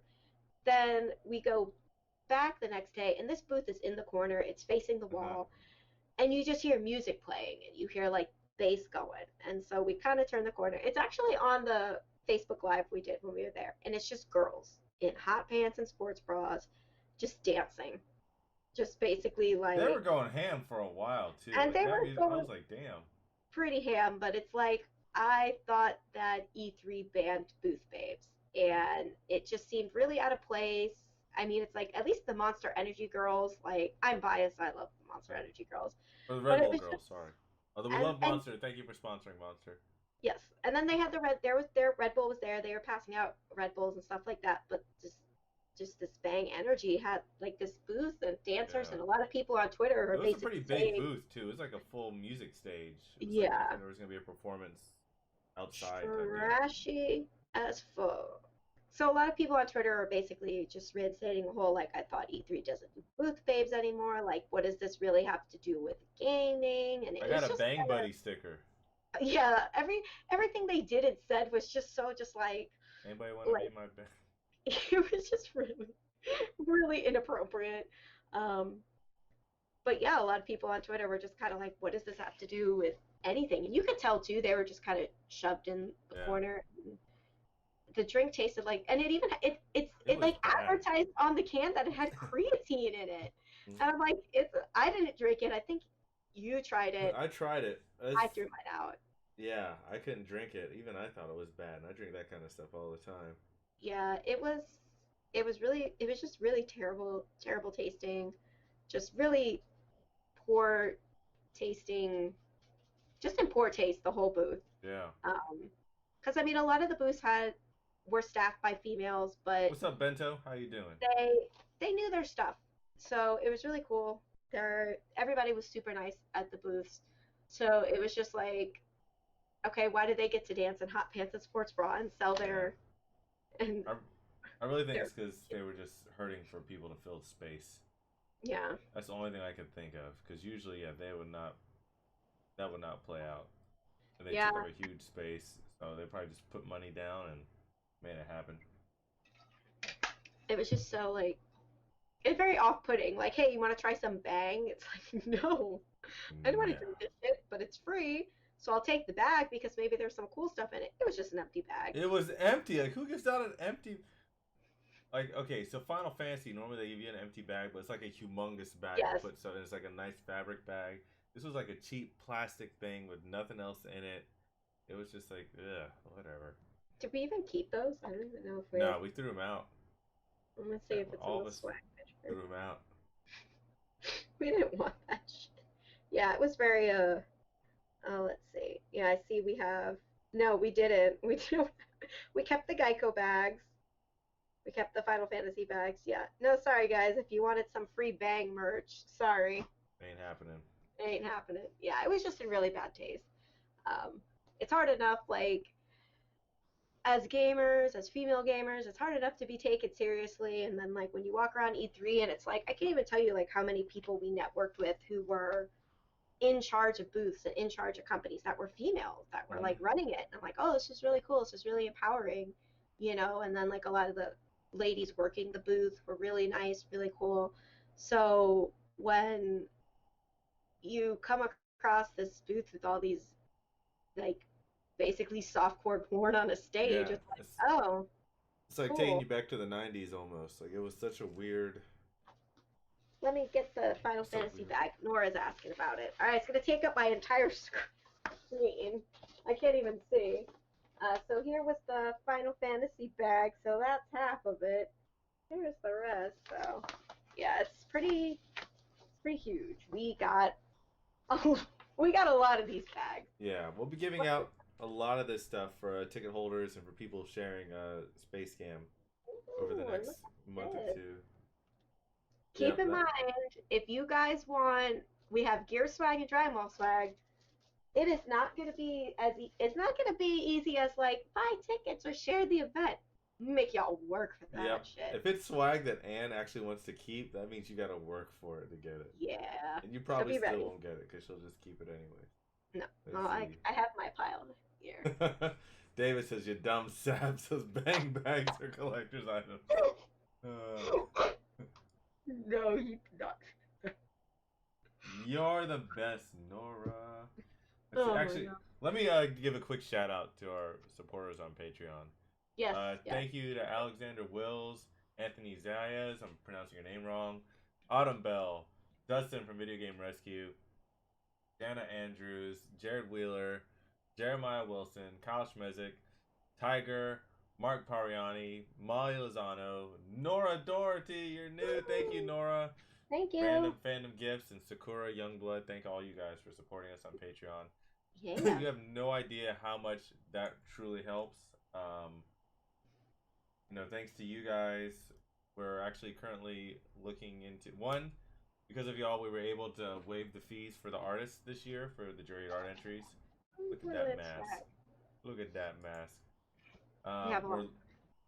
We're most likely going to be able to do some prints this year for people who enter the cosplay contest as well.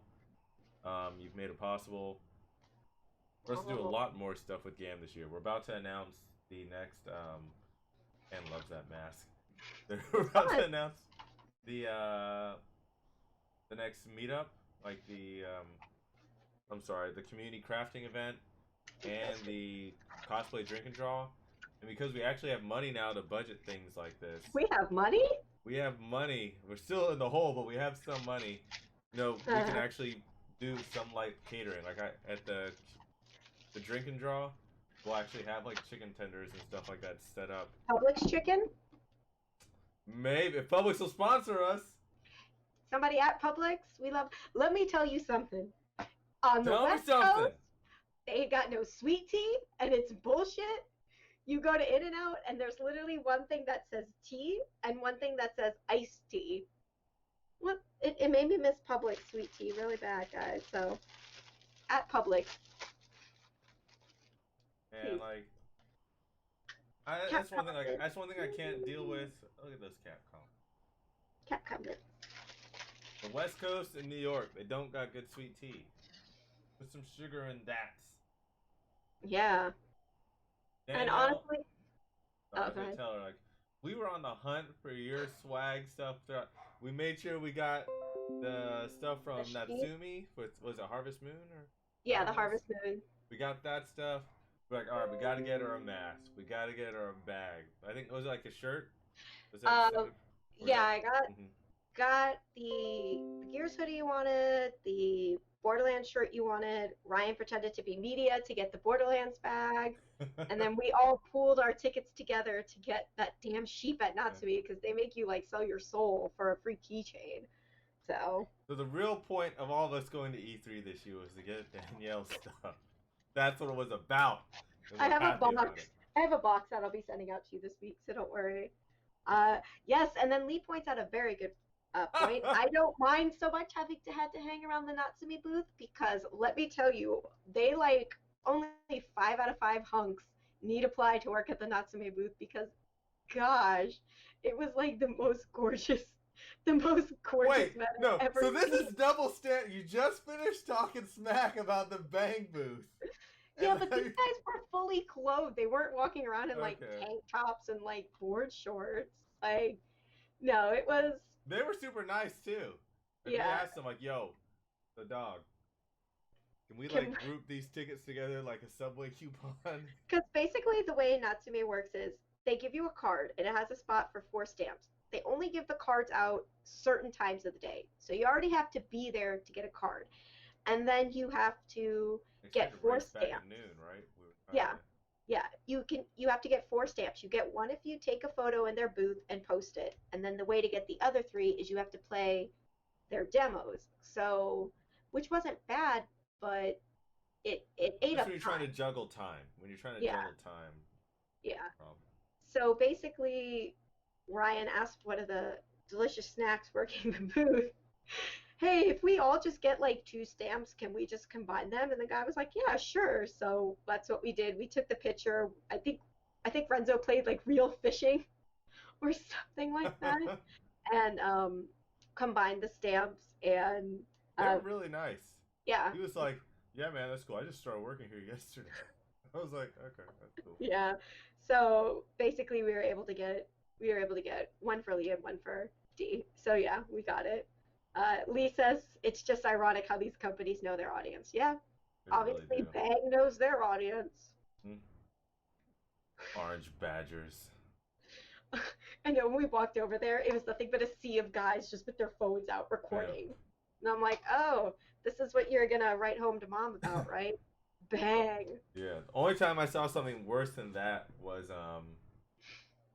like a few years back in one of the back areas. So at E3, like you've got your main company and you guys saw it like along the perimeter. You saw Yeah. like it was kind of like the cheaper or the lower tier companies. Yeah. Not to be, I'm not being disrespectful, just in terms of like the scale and That's where size of I the found my company. Dragon Ball toys. And yeah, we were talking so much smack, and then we're like, I was okay, like, we who gotta buy this. comes to E3 Yeah, to buy like toys and t-shirts and spend money on stuff? And then we found this Dragon Ball booth that was basically selling like top tier figures at cost.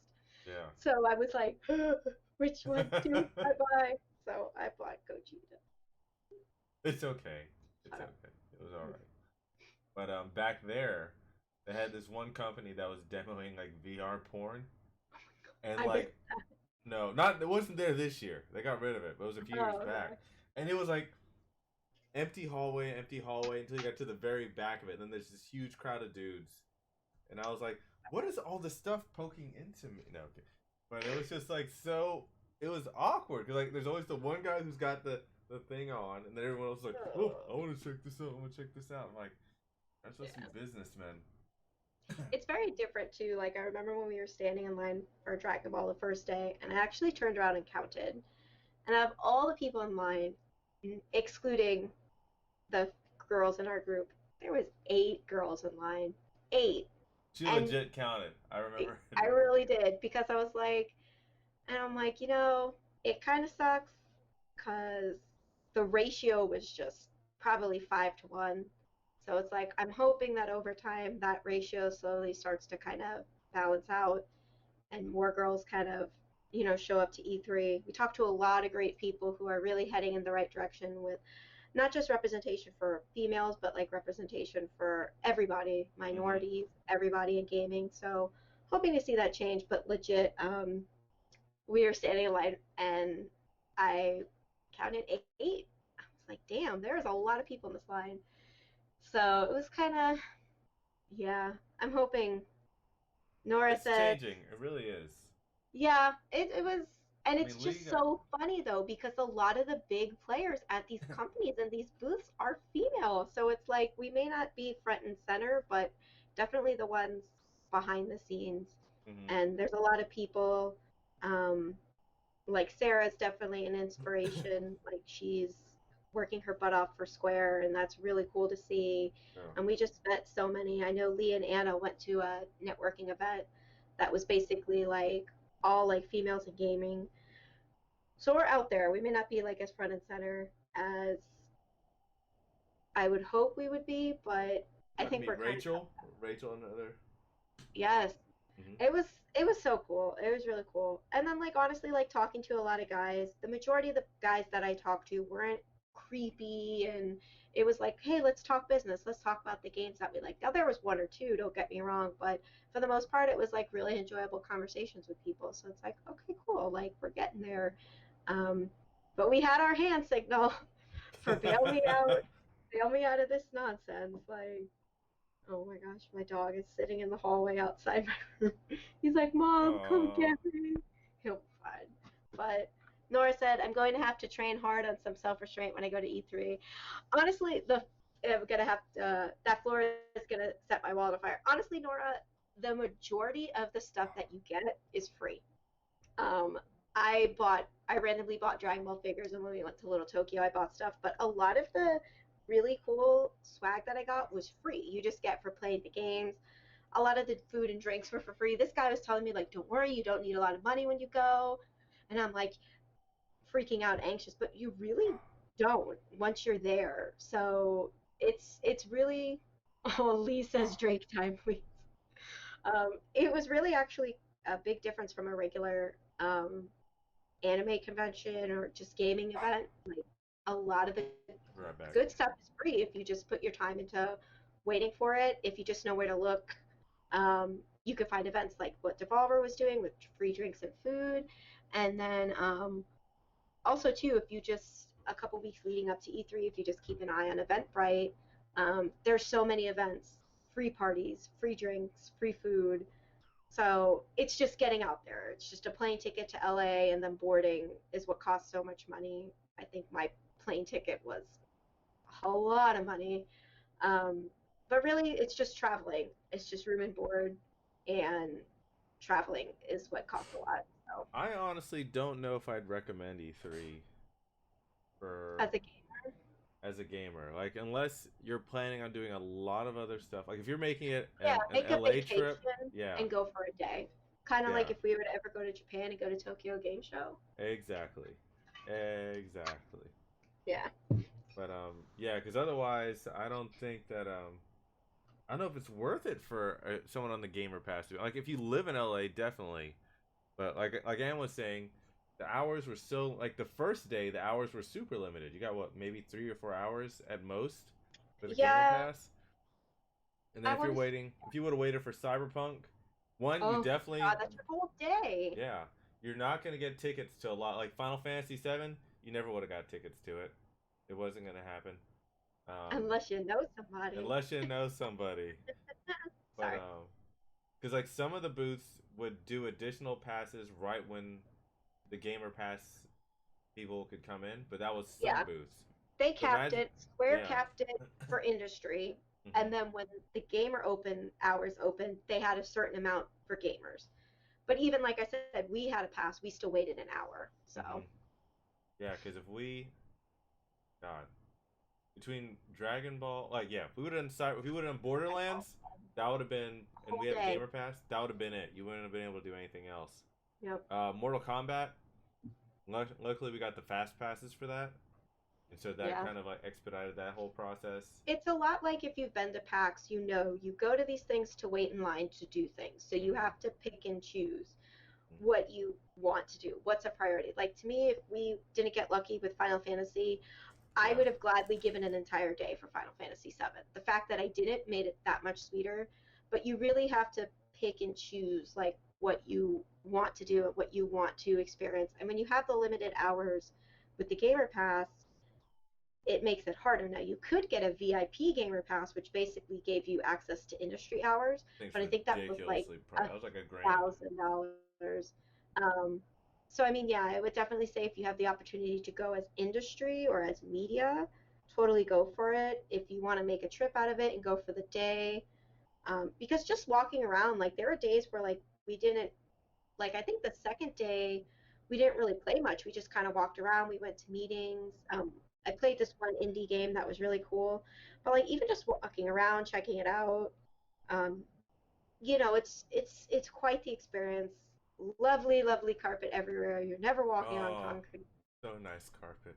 Um, and then Nintendo has this thing where you can climb a rock wall and get a shirt. So it's worth it, but as a gamer pass, I can't say, you Yeah, know, I wouldn't it's just a recommend nice it. thing. It's just a nice being industry and feeling like you're better than everybody. So It really that plus so like all the free stuff Anne's talking about, like it took me years to get to the point where I was like, okay, I know which people to talk to get these passes in advance because almost everything that we went through, like the he was talking about like the really nice mixer networking thing that we went to at the kind of bar at the Flower and Hope, whatever yeah. next to us. Like we had to have VIP tickets for that, like way in advance. The thing, AMD is the one we stumbled into. We lucked out on We that one. didn't stumble into that. Well, They they told let us, us, yeah. like, we were leaving the Coliseum, Hmm. and there was this lady standing outside the door to like this little bowling alley, and she's like, "Oh, come on in," and like ushered us in, and we were like, "Oh, we just thought, okay, whatever." We go in, and it's literally a private party for AMD employees, and Hmm. like we kind of walked in, and all the people walking the door were like, "No, just go on in." So we knew we didn't belong there. Everybody else knew we didn't belong there. Nobody said anything. Hey, free drinks, free food, Hmm. literally like, oh, okay, I feel like we're at the kids' table right now. But yeah, they just ushered us in. So you just have to Yeah. know where to look, you know? Like what was the other one we went to? I think like Lee really liked. Was it Lau was performing or it was at the Mayan? Oh, yes, at the Mayan. That That, was really cool. yeah, and that Confetti, it free was good. drink. Yeah, lots of free. We had free food. We had Oh, like we got free hot dogs, cotton Pink's hot candy. dogs, which I think is like Hmm. a big deal out there Hmm. in Cali. So that was really good. And it's Hmm. so you almost feel like such a snob where it's like, oh, I just got this free hot dog. I'm gonna take 3 bites and throw it out because it's free. I don't care. Or hey, I got this really shitty drink. I don't like it. I'm gonna pour it out and get another one because it's free. And Lee says they had veggie hot dogs. There was a lot of vegan options out there. Even the ice cream out there is vegan. It's crazy, But crazy. yeah, a lot of that stuff, like we had tickets In a couple in, weeks in yeah, advance. in advance, and like it's stuff like that. It pops up and then it's gone. Like the Snoop Dogg event, the tickets for that disappeared within I want to say like 5 or 6 minutes. Oh Come yeah, on, they Drake. canceled it and then they did it Yep. over again. Hmm. I remember that. So and even like Devolver, like a lot of people don't even know to go over to Devolver. Like Come here. if you're a typical Come here, E3 buddy. kind of He attendee, doesn't want to say hi. Sorry. oh come on, Drake. Yeah, if you're a typical E3 attendee, you probably don't even walk over to the to cross the street where Devolver is. I You wouldn't just have even known to go. yeah, And even if I knew it was there, I would have just assumed like, oh, it's for industry only or media yeah. only. Like this guy here's like, no, we're going across the street for free food. And I'm just like, where is he taking us? Like, stop taking us down these random alleys. But free food, why Let's see. I need to keep talking. Stall. I gotta figure something out real not? So yeah, I would say, quick. I mean, obviously if you live out in LA or out in California, it's easy, just go. If you're planning a trip out to Cali and you want to go, it's worth it. Um, but just know what you're getting into. If you've been to PAX, you understand. It's you wait in lines to play games. So it's like, is it worth it? Like the Nintendo booth had a thing where it was like, oh, you can wait in line to get this really cool Sega shirt. It's like you can wait in this really long line to play the game, or you can wait in the short line and climb a rock wall. I just climbed the rock wall, got a free shirt, which was pretty cool. I've never climbed a rock wall before.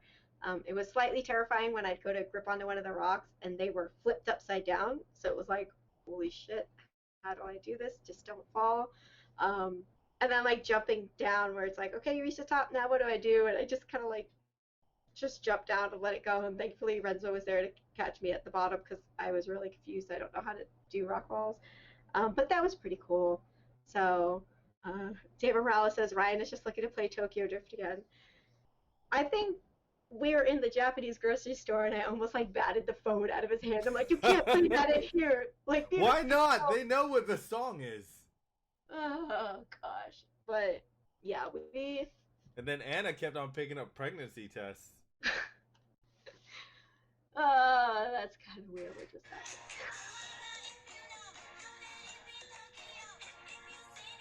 That's right, Tobago. That's right, Tobago. So I don't know how it came up, but I think it was oh my god, this dog. I think it was like the first morning there we somehow put that movie on. I don't even remember how it happened. We just I don't watched know. it, and I learned that Renzo knows every single line to that movie. And not only does he quote it, when he quotes it in the voice of the actor, so like the accent too. So it just became like the thing all week. We watched that one morning. We watched Fatal Fury, the motion picture, the next, and we finished That's a Fast good and the movie. Furious the next morning. It was just absolutely ridiculous, but it just became kind of the theme song of the trip. And then we would just be standing in the convention center, like just hanging out, and we'd just be playing it. And I'm like, people would look at us like, I don't give a shit. We're not from here. I don't care. But yeah, it was cool. We stayed in a really nice Airbnb, um, really nice little place. Yeah, much nicer than the first place we stayed at. Uh, Let me tell you something about No, California. that place is fun. They love their papyrus typeface out there in California. They use it everywhere for all these advertising. It's like they didn't get the memo that papyrus is just not a big deal. But it was pretty cool trip. Never underestimate LAX traffic. Um, I Oh, thought for the first time in my life, I'm like, I'm gonna miss a flight. I'm gonna miss my flight home. Holy shit. And then our driver tried to drop us off at arrivals. It was just a total nightmare. I felt so bad because we really didn't even really? get to say bye Yeah. to each other because I checked in for my flight at like 5 minutes before it started boarding and still had to go through TSA. So I was kind of like freaking out. But the overall experience, like, the city definitely doesn't have, LA definitely doesn't have the feeling of New York. It doesn't have the just that alive feeling that New York Yeah. City has. It's really laid back. It's really chill. I like it. Um, Nice to visit. it's definitely nice to visit. 3.89 a gallon for gas, not so much. But yeah, it was overall it was a fantastic trip. I wish I could have hang more because man, I was so tired all the time. Like Yeah, even the I was first day, I was running like out of juice. when we were at the Gears event before it started, I was just sitting there like nodding off because I was like I maybe slept 2 hours the night before the flight, maybe slept an hour on the plane, and then I get once we get there, I get so anxious. I'm like, let's go. I just want to go. I want to see all this. And then you're not eating, you're not drinking normally, and then what Hmm. you are eating is a street hot dog, and what you are drinking is beer, and it's just your body is shutting down. Lee says that we can visit her. Lee, you're not moving to LA. You're going to establish the esports scene on the East Coast. There you go. Don't let your daughter move. I know. Such a good kid. She's going to be esports photographer of the year this year. That's right. If Where you're oh where can they go to vote for that? yes, we need to pull that up. If you're going to CEO in 2 weeks, you'll get to see Lee in action taking amazing photos. Rachel Ray sent me another image. She's pretty freaking awesome. Super. What is this? I can't. Oh, Some kind of ice cream thing. oh, we have ice cream here. I know, but this actually looks Ah, pretty freaking awesome though. I don't know. well, I'll send whatever. it to We you have later. we have ice cream on the East Coast, but Let's see. Where can we go vote for Lee?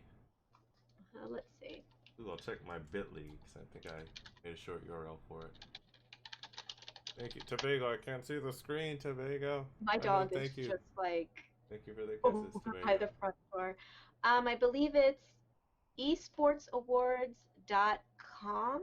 I believe it Oh, is. I think I found it. Hold on. Yeah, But I can't type share because that. it. Oh, Tobago, stop! I can't. Lee's already got it, so I'm gonna go ahead and can I pin that? Yeah. There we go. Vote for Lee, esports photographer of the year. If you've already voted for her, have your mom vote, have your dad vote, have your Yeah. dog vote, have everybody vote. Tobago's gonna vote again. Tobago's voting, Drake's voting, and Ari's voting, but she's giving me a look that says, "Go away, mom." But yes, if you're going to be at CEO in 2 weeks in Daytona, you'll get to see Lee. She'll be there working her butt off, doing what she does. If Ryan's there, he'll be drinking, doing what he does, That's what I do pretty much. and I'll be there dressed up like a cat, doing what Whatever. I do. Everybody has to bring Ann cupcakes Pudding. or pudding. I demand pudding. Pudding. If you see me as Beerus, you can bring me food. That would be great. I think I'm going to do something fun at CEO where it's like whoever brings me the most interesting food item, I'm going to give them one of the Dragon Ball lanyards. I'm super serious about it. If you bring me No! food, I've what? got extra Dragon Balls. Give him that. Don't give him a lanyard. That thing's too nice. Oh, okay. I, yeah. What would definitely talk about that. But yeah, if you're Yeah. gonna be at CEO, look for Lee, um, and we'll be sneaking me shots. Yes, yes. If a god of destruction gives you shots, nobody can get mad at you. Nope. Nobody. Yes. So yeah, that's is that like our next event we're doing? Yeah, CEO. We'll be talking about that for probably the next 2 weeks. Hmm. On top of GAM Show, buy your Yep. tickets before Uh, ticket prices go up. I don't know. Maybe if you buy a ticket for both events, maybe we might do You something should do. special. Oh, I'd be down for that.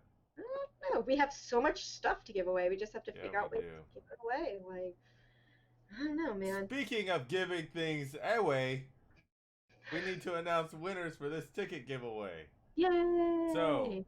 for sharing that awesome cosplay video that Anne, Lee, and so many other people were a part of, we're giving away 2 tickets to the GAM show. So, the winner of these 2 tickets is Who is it? Ed Broom. Dun, dun, dun, dun. Edward Broom. Oh god, he's gonna probably do some kind of Gamfic, boy, crit fit, whatever thing. Anyways, you won the 2 free tickets to Gam Show. Yay! Please message the page, or we'll do a post about it later on. And also, we're gonna give out a free game tonight, courtesy of David Chapman. It's like some Chocobo dungeon thing, but I already forgot what it was. We're gonna give away a copy of that game. Let's give it to Daniel. Danielle. Sorry, I wish I was like Dan. Danielle. Danielle. Danielle. Or just Put D. D. Yeah, I'll just call her D. That's easier for me. D, you want a copy of Yay. some Chocobo dungeon thing on PS? Does she have a PS4? Yes. Okay. Sweet. The funny thing about Ryan is, like, he does this big gaming event. His gaming knowledge sometimes cracks me up. Like, what was What? the I last know game you things. played? What was the last game you played? Final Fantasy VII Remake. Well, yeah, that's true. See, he sacrifices, he doesn't get to play actual games so that he could do these events for you guys, so. The end of this year, I'm playing. Alright, I'm definitely playing Gears. Okay. There's no way I'm missing on that. I'm playing Borderlands. Chocolate Dungeon? What is Renzo talking Chocolate Dungeon. I don't want to play that game. Yeah. I'm trying to think what else was up. I did not feel that good about playing a game in a long time. Gears was fun. I remembered what it was like. I was like, oh my god, I need to play this. Maria. Poor Maria. Maria! Sorry, Tobago. And Aww. obviously Final Fantasy VII. When that comes out, I'm playing that. I'm glad it's episodic, to be honest. Cause you know, I realize that now when people ask, like, "Oh, what was the last game you played?" Final Fantasy VII Remake. Oh, not everybody can say that. What do you got? Some shitty game on your phone? Yeah. You played Angry Birds? It by like what was it, like 2 hours into day one, I was already like ruined and like talking so much shit. It was pretty I've bad. never seen Anne talk so much smack. Like literally, her ego just kept growing and growing with each new thing. She was like, "Oh wait, we found the secret Gears of War 5 area." Oh, so here was I won't name names or name company, but we ran into these guys who had shirts on who worked for a gaming company, and we were like, "Oh, Ryan stopped them. He's like, "Oh, do you know this guy?" And they were like, "Oh no, we just started working at the company like 3 months ago." Oh, you were savage as hell about that. I was savage as fuck. After they walked away, I asked Ryan, I'm like, "So they only started working there 3 months ago?" I'm like, "But they're wearing shirts that say they developed a game that came out a year ago. They need to take those shirts off because they didn't fucking develop that game." Damn. I was like, next, like, I don't give a shit. You may work there now, but you didn't work there over the past 5 years and they developed the game. I'm like, take your shirt off. Just take it off. Yeah, I was pretty bad. Yeah, and that's why Anne's our VP of Public Relations. That's going over well. He says that I was talking shit before I left. I've been talking shit for months, but like the level of shit talking and ego, like, sky rocketed. Like, I had my clear badge. It was no gamer bullshit. Like, oh man, it was yeah, I'm not gonna lie. Hey buddy, you wanna come say hi? He's like, nope. He don't wanna come say hi. He's like, no, Mom, you're talking shit. Get out of here. But yeah, it's definitely Nora, I'm with you. I'm gonna disappear when that happens. Yeah, it's so much fun. It's just so easy to play. Just I don't think it's gonna be that time. I think Final Fantasy VII. Whoa, I just hit something. Um, because they're releasing it episodic, that structure. I I think probably each chapter will probably be like 30. It'll probably be like maybe 12 to 13 hours of like real content, and the rest will be side quests and random stuff. Drake doesn't want to come over there. Oh, There he is. Oh, that's it. That's all you get. Bye, Drake. Yeah, that's it. Cameo appearance from Drake. Yeah, it was. It definitely ruined you for like all of the events. Like, what is this regular person badge? Get it away. Where's my clear badge? Yeah, yeah. And then, I mean, dude, you start seeing like the now media is where it's at Yeah, E3. media gets hooked up. Media gets to skip all the lines. They get those badass cyberpunk jackets that they were giving away. That they were giving away basically like if you work there or to media. That so on the way Well, back. okay. So it wasn't so just to I don't want us to misspeak on this. So not all media gets that. So Yeah. media can like go in and they get a little bit more access. They can walk in with their backpacks and stuff like that. Uh, But then there's like media slash like the influencers. They're the ones who get the super nice stuff. They can just like yeah. cut through completely. But yeah, media typically like there's an additional gaming area, kind of like what we saw with like I won't name names. Some of the booths had like their own spaces for Yeah. media. But then it's kind of a crapshoot as to whether or not you get the swag stuff. It was interesting too because the booths at E3 are so huge because Yeah. they all have like business meeting areas, VIP areas, meeting areas. So it's like half the booth is just like meeting rooms Mhm. and then VIP rooms. So it's Mhm. kind of interesting. You'll walk around, you'll see like media check in or like business meeting check in. So that was kind of like really different. And then you get super jealous when you walk by the VIP area and it's Mhm. like, oh, there's a Giant Ball Z Kakarot thing that nobody's playing and I just waited like an hour and a half for it. Yeah. So it's kind of like, it definitely lets you know your place when you're there. So, But you but got to go into a meeting room. I got to go into a very special meeting room Mhm. that I've been trying to get into for a long time. Thanks, Lee! Yay! Yeah. Yay! It was great. It was a lot of fun. Definitely gonna go next year. Yep.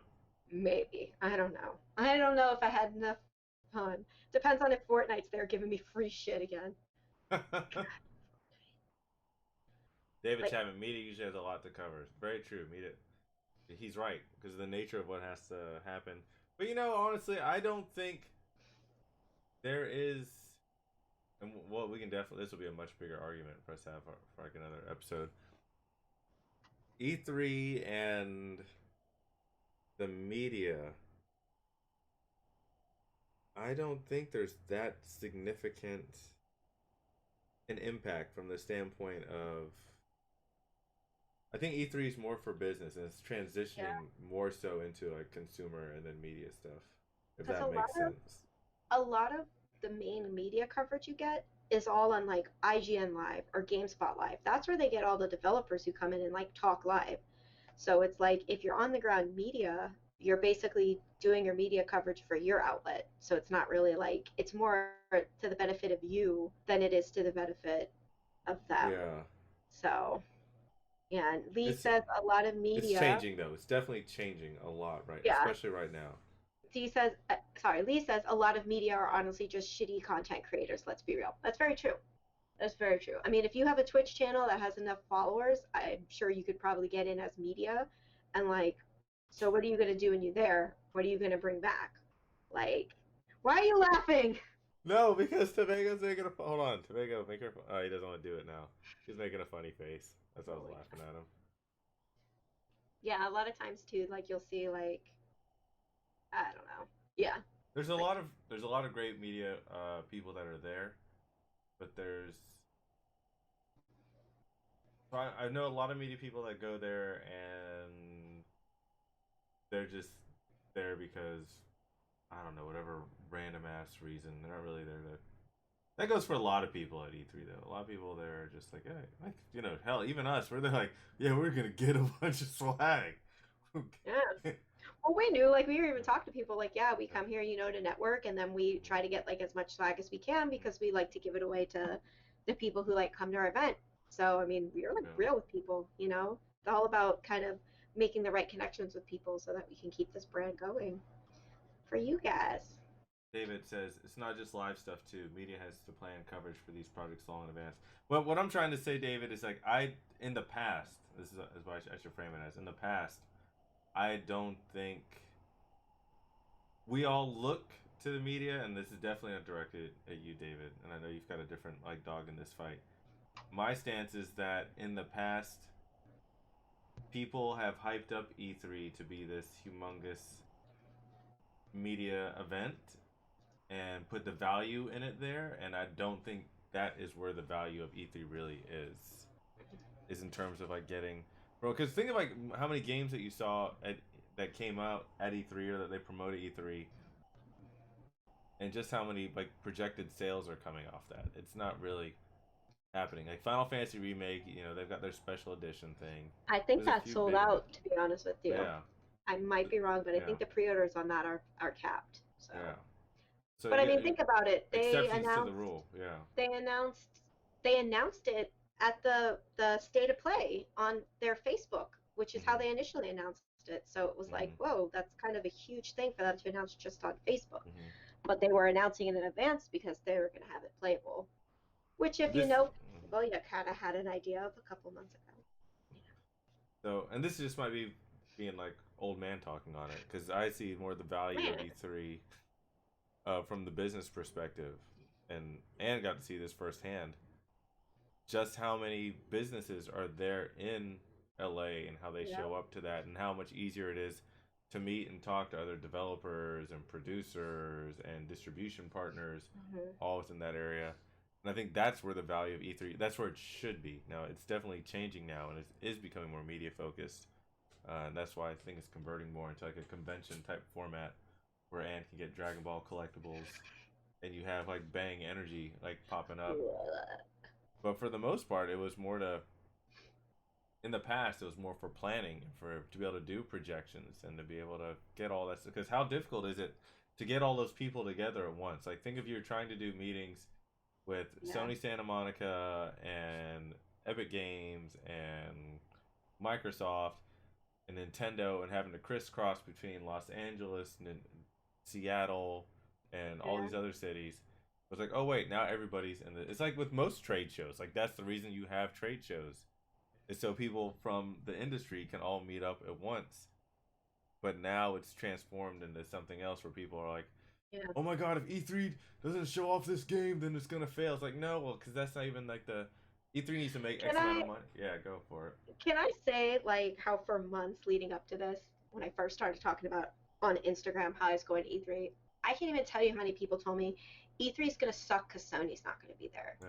And it pissed me off because I'm like, well, just because Sony's not going to be there doesn't mean that their developers aren't going to be there. And if Sony's missing, that gives Microsoft this huge opportunity to step it up. So it's like, I don't feel like you can really, and it's funny because like, oh, day one people always be like, oh, Microsoft won E3, Sony won E3. I'm like, it's not even over yet, but I feel like people just kind of jump jump the gun on things when it came to that, and it was super frustrating. So I'm like, let's just wait and see what happens. But now I can tell all those people who told me like, oh, it wasn't going to be fun, it was going to be good. It's like, did you play the new Gears mode? Did you play Final Fantasy VII remake? No, you didn't. So, fault. Sick of David that says, fault. I'm talking about having to track the development of games, schedule coverage, including impressions, dev interview. Yeah, and I completely agree with you on that. Like, I think I think there's a necessity for media to be able to conduct those interviews and do that kind of like actual research and talk to people. Like, I think they should have more access because that's what you're there to do. If you're not able to get access, then you can't do your job and do the portion of the. Sorry, Tobago's like in hug mood today. But It's kind of like the same thing, just like when you go to any anime convention. It's like, and I can speak from experience, if you try to just get your group of friends together on a random weekend, like, hey guys, let's rent a beach house, let's do this, let's do that, it's going to be great. It is 10 times harder to do that than it is like, hey, MegaCon is this weekend, let's all go to MegaCon and meet up at MegaCon. It's so much easier to get people together and to meet when there's like an established event at a certain date and time versus like let's just randomly get together and do it. So it's the same way like with these companies. It's like, oh well, everybody's just going to be at E3, let's just talk then. And E3 isn't just the 2 days of the press conferences or the 3 days of the showroom floor. Most professionals who go to E3 are there for like a week, 9 days. They're in LA setting Mhm. up booths, breaking down booths, setting up meetings before anything even starts. There was stuff happening Saturday. Mhm. So it's kind of not just an event, it's almost just like just this huge thing going on for days. Like it's just crazy. David, we weren't meaning to bash you, Dave. Oh, my bad, David. I didn't mean it like that. David's David's a good guy. His crew is awesome. No, my sorry, I didn't mean to cut you off, Ann. My Like whole deal is because I have a very different view on E3 than you've most been people. so many times. Yeah, and not like before now. Everyone's like, "Oh, you need to go to PAX. You need to go to PAX," and I'm like, "I'm sure PAX is awesome, but I can't get the stuff done at PAX that I get done at I E3." can see the difference. I mean, I've Yeah. only been to PAX East, so I've never been to Prime, but I can definitely see the difference between the two. I feel like E3 is more business minded, and I feel like PAX is more like, not to say like there is like business stuff going on at Yeah, PAX, but without a like doubt. it's more noticeable and prominent at E3 than it is at PAX. I feel like Hmm. PAX is more for the gamers, and E3 is more just like you could just be having a random conversation in line with somebody for like at the bar, and before you know it, it's like, oh, we're networking. Oh, okay, like Hmm. wow. So yeah, it's definitely different. It's ruined me for sure. So But no, I do agree. And yeah, my bad, David. I didn't mean to misspeak of it towards that. Like I can see the media being there to the same extent in terms of like, okay, this is the opportunity to actually get with all these people at once instead of trying to track everybody down through mhm. this email or that email and this phone call and having to like jet set back and forth across the country just to get progress updates and to get additional developer interviews and things like that. My thing was like, what is the I guess the end result or the goals of E3 itself? And I think the public has pushed a goal onto E3 in terms of Yeah, media promotion, like which you I have don't. to show this game or you Yeah, lost E3 exactly, and that's kind of deal. where But exactly I'm like, Call there's of other Duty's perfect events. example. Oh my Wasn't god, even on, it's wasn't on the even building. yeah. Nowhere to be found. Nowhere. I think Mhm. it was we overheard somebody saying that Call of Duty was like media only at Mhm. E3. I don't even know if that's true. We just like Yeah. overheard somebody because it's like they're on the front of the building, Mhm. but their presence is found nowhere on the show floor, Mhm. nowhere. So it's like, well, where are they? And then we just overheard somebody saying like, oh, they did behind doors for media only. And that media that was probably in that is probably on like non-disclosure where they can't talk about it until a certain time. So it's like we Mhm. haven't heard anything about it. So Lee makes a good point saying it's hard to talk about because the only thing we can show on social media is the fun stuff. People aren't going to post about their business meetings. That is super true. Like all Yeah. the stuff We you can't probably talk saw on about our ours. social, yeah, was just like parties and fun and good time. But what you didn't see is like me sitting on a couch like freaking out because I'm about to go into like a meeting with this company that I really respect, and I'm just like, what if they don't like me? So, and then you don't see this guy in like his tie, and I'm like, don't wear a fucking blazer. It's 90 degrees out. But yeah, it's true. A lot of what you do see is just like the fun shenanigans and stuff like that. But it's like it's work. It really is work. So it's fun work, but it's still it's still meaningful. It's still to kind of keep this little thing going that we're Yeah. enjoying. So and we get you Like to free make shit. So shut up. Oh, Damn. Again, that's our VP of Public Relations, so she is also a media I mean, person. we get you nice things to give away, so please appreciate them. Uh-huh. I am what I am. Oh god, alright. Let's wrap this up. I don't even know what time it is. I switched off all the bars on my computer. Almost 11. Yeah. You Okay, know, well, you know when I'm on these live streams, we talk a lot. I like him. Tobago, what are you What is doing? he doing? doing? He's trying to get. I don't know what he wants. I don't know if he wants my cup or Get what. that carved vodka. That's what he's trying to get.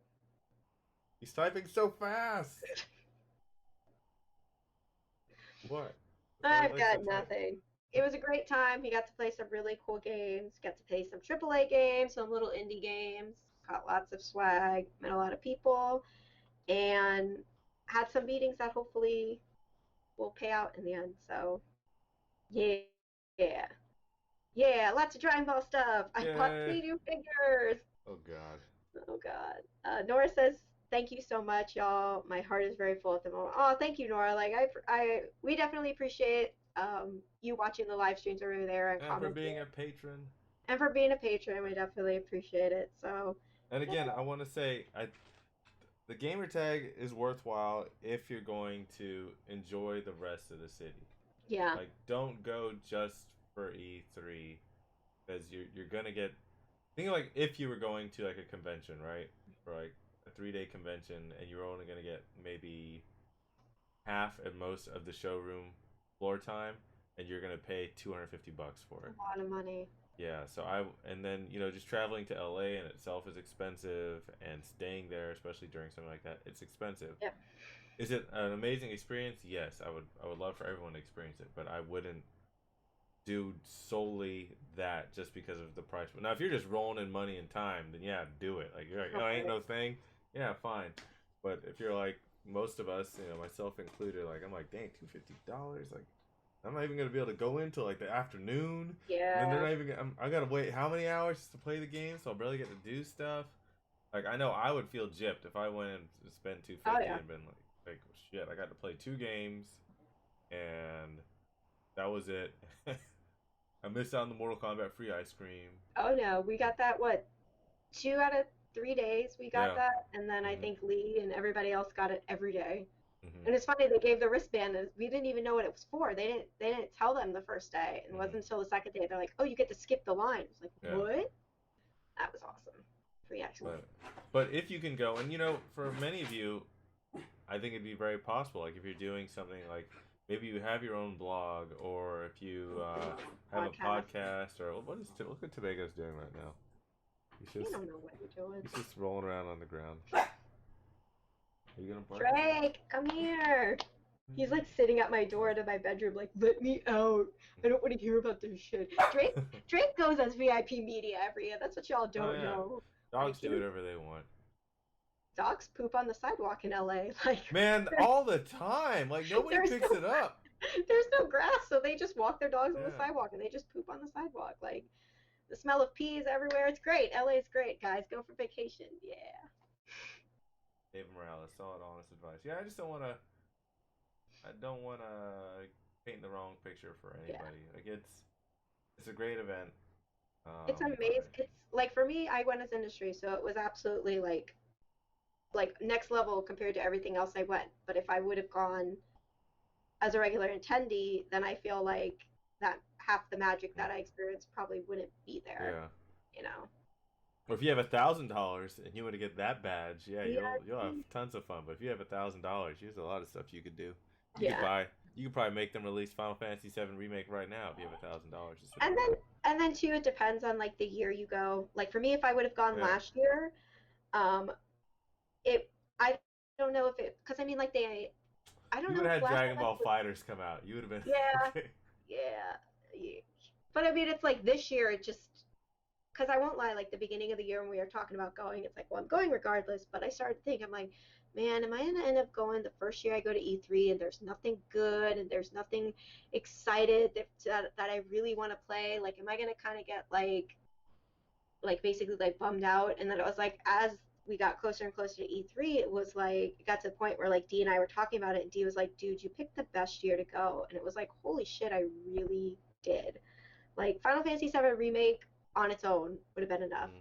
But getting to play Dragon Ball Z Kakarot, which was so unexpected, and then getting to play Gears 5, it's just so it really depends on the year you go, what games you're into, like whether or not like it clicks. So like this year, it just everything fell into place for me personally. Mm. Going with the right people, right point in my life, and the right games. So it's kind of one of those things where it's like the stars have to align. But Yeah. David, you need Sony's to not, go. David, I'm Sony's surprised not you're gonna not be there. there, so it's not gonna be fun. I'm really interested to see what happens with Sony going forward. If they come back to it once Yeah. PS5 is a thing, or Um, that's really I don't know. Or We'll if they do a PlayStation back to experience this PSX, year. yeah, bring that back. Have they announced that it's back or no? It still is like a no go, right? They haven't. They seem to be sticking to like their state of play thing that they do on Facebook, Mm-hmm. which is kind of nuts that that's where they chose to announce Final Fantasy VII. Like, I remember I had just gotten off the phone with you, and I'm like, oh, let me put on this state of play thing or whatever, and then I tuned in right before they showed Final Fantasy VII, and thank God I was home alone. I was screaming. I was freaking out. So I'm like, am I gonna get to play it at E3? Am I gonna play it at E3?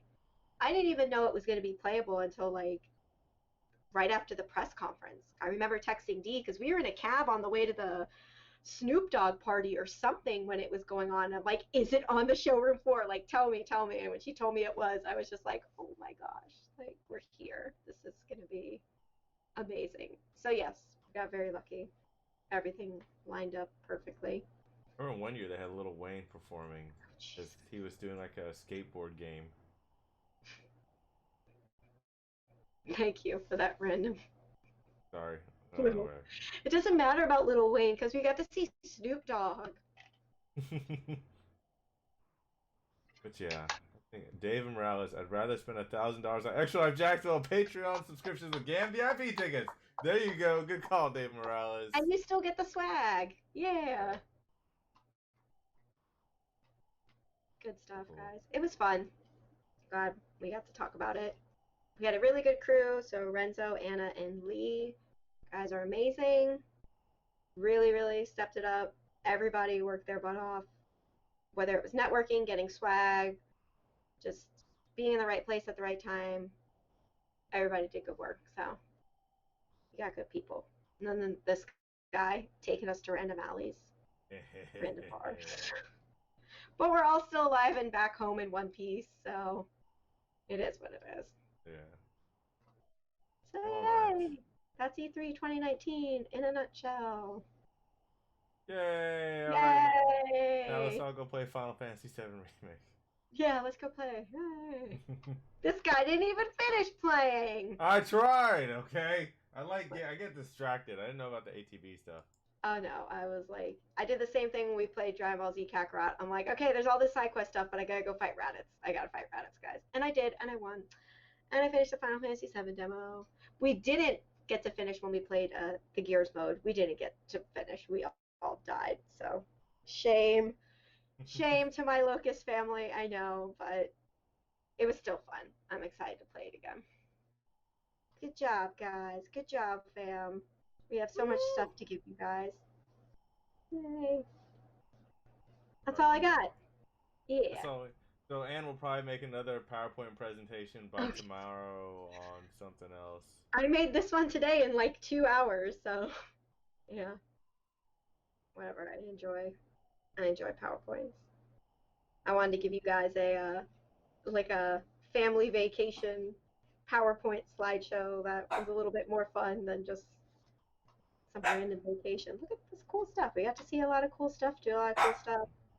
Even Tobago is entertained. I think he wants to go pee. I think I have to take him out. Right? Aww. You want to go pee? Yeah, that's what it is. All right, guys. Let's call it. I know. I'm closing it. I'm closing it. Let's call it a night. And thank you for doing this, Anne, and Yeah, of course. sharing your thoughts and your adventures. But yeah, we'll do another stream tomorrow. Actually, about GAM show, because we need to kind of like sell tickets to that thing. And we'll get back on track with sharing cosplay Yep. pics and juried art stuff. We'll start a new contest tomorrow with information about how you can win some of the swag, and we'll do a special giveaway for our Patreon subscribers. Because you guys support us the most, so you guys get the Yay. most opportunities. So thank you guys. But yeah, that's anything else you want to say, Ann? Um, I like Dragon Ball a lot. He likes Dragon Ball a lot. Yeah. And I got to play Final Fantasy VII Remake. Sorry. That's it. I'm done. All right. Well, be original, do good, and I'll see y'all later. And I don't know when Oh, this catches up on the stream, so oh oh, wait, I should probably just I should cut away from yeah, I'll switch the camera off so we're not just stuck here. giant can of biscotti Thank from you, the Lee. daughter. Yeah, best What? daughter Good ever. night, Nora. Alright, stopping this stream. So just be quiet while we'll wait for her to catch up. I got some rice candy. Yay! What else did I get? Oh, I could you get the full body experience. Oh god, that thing was horrible. That's so bad. Then there's the Man of the Dawn, and then there's my Grand Blue version. Print out all these photos. Me, Grand Blue, yeah, I'm a fighter.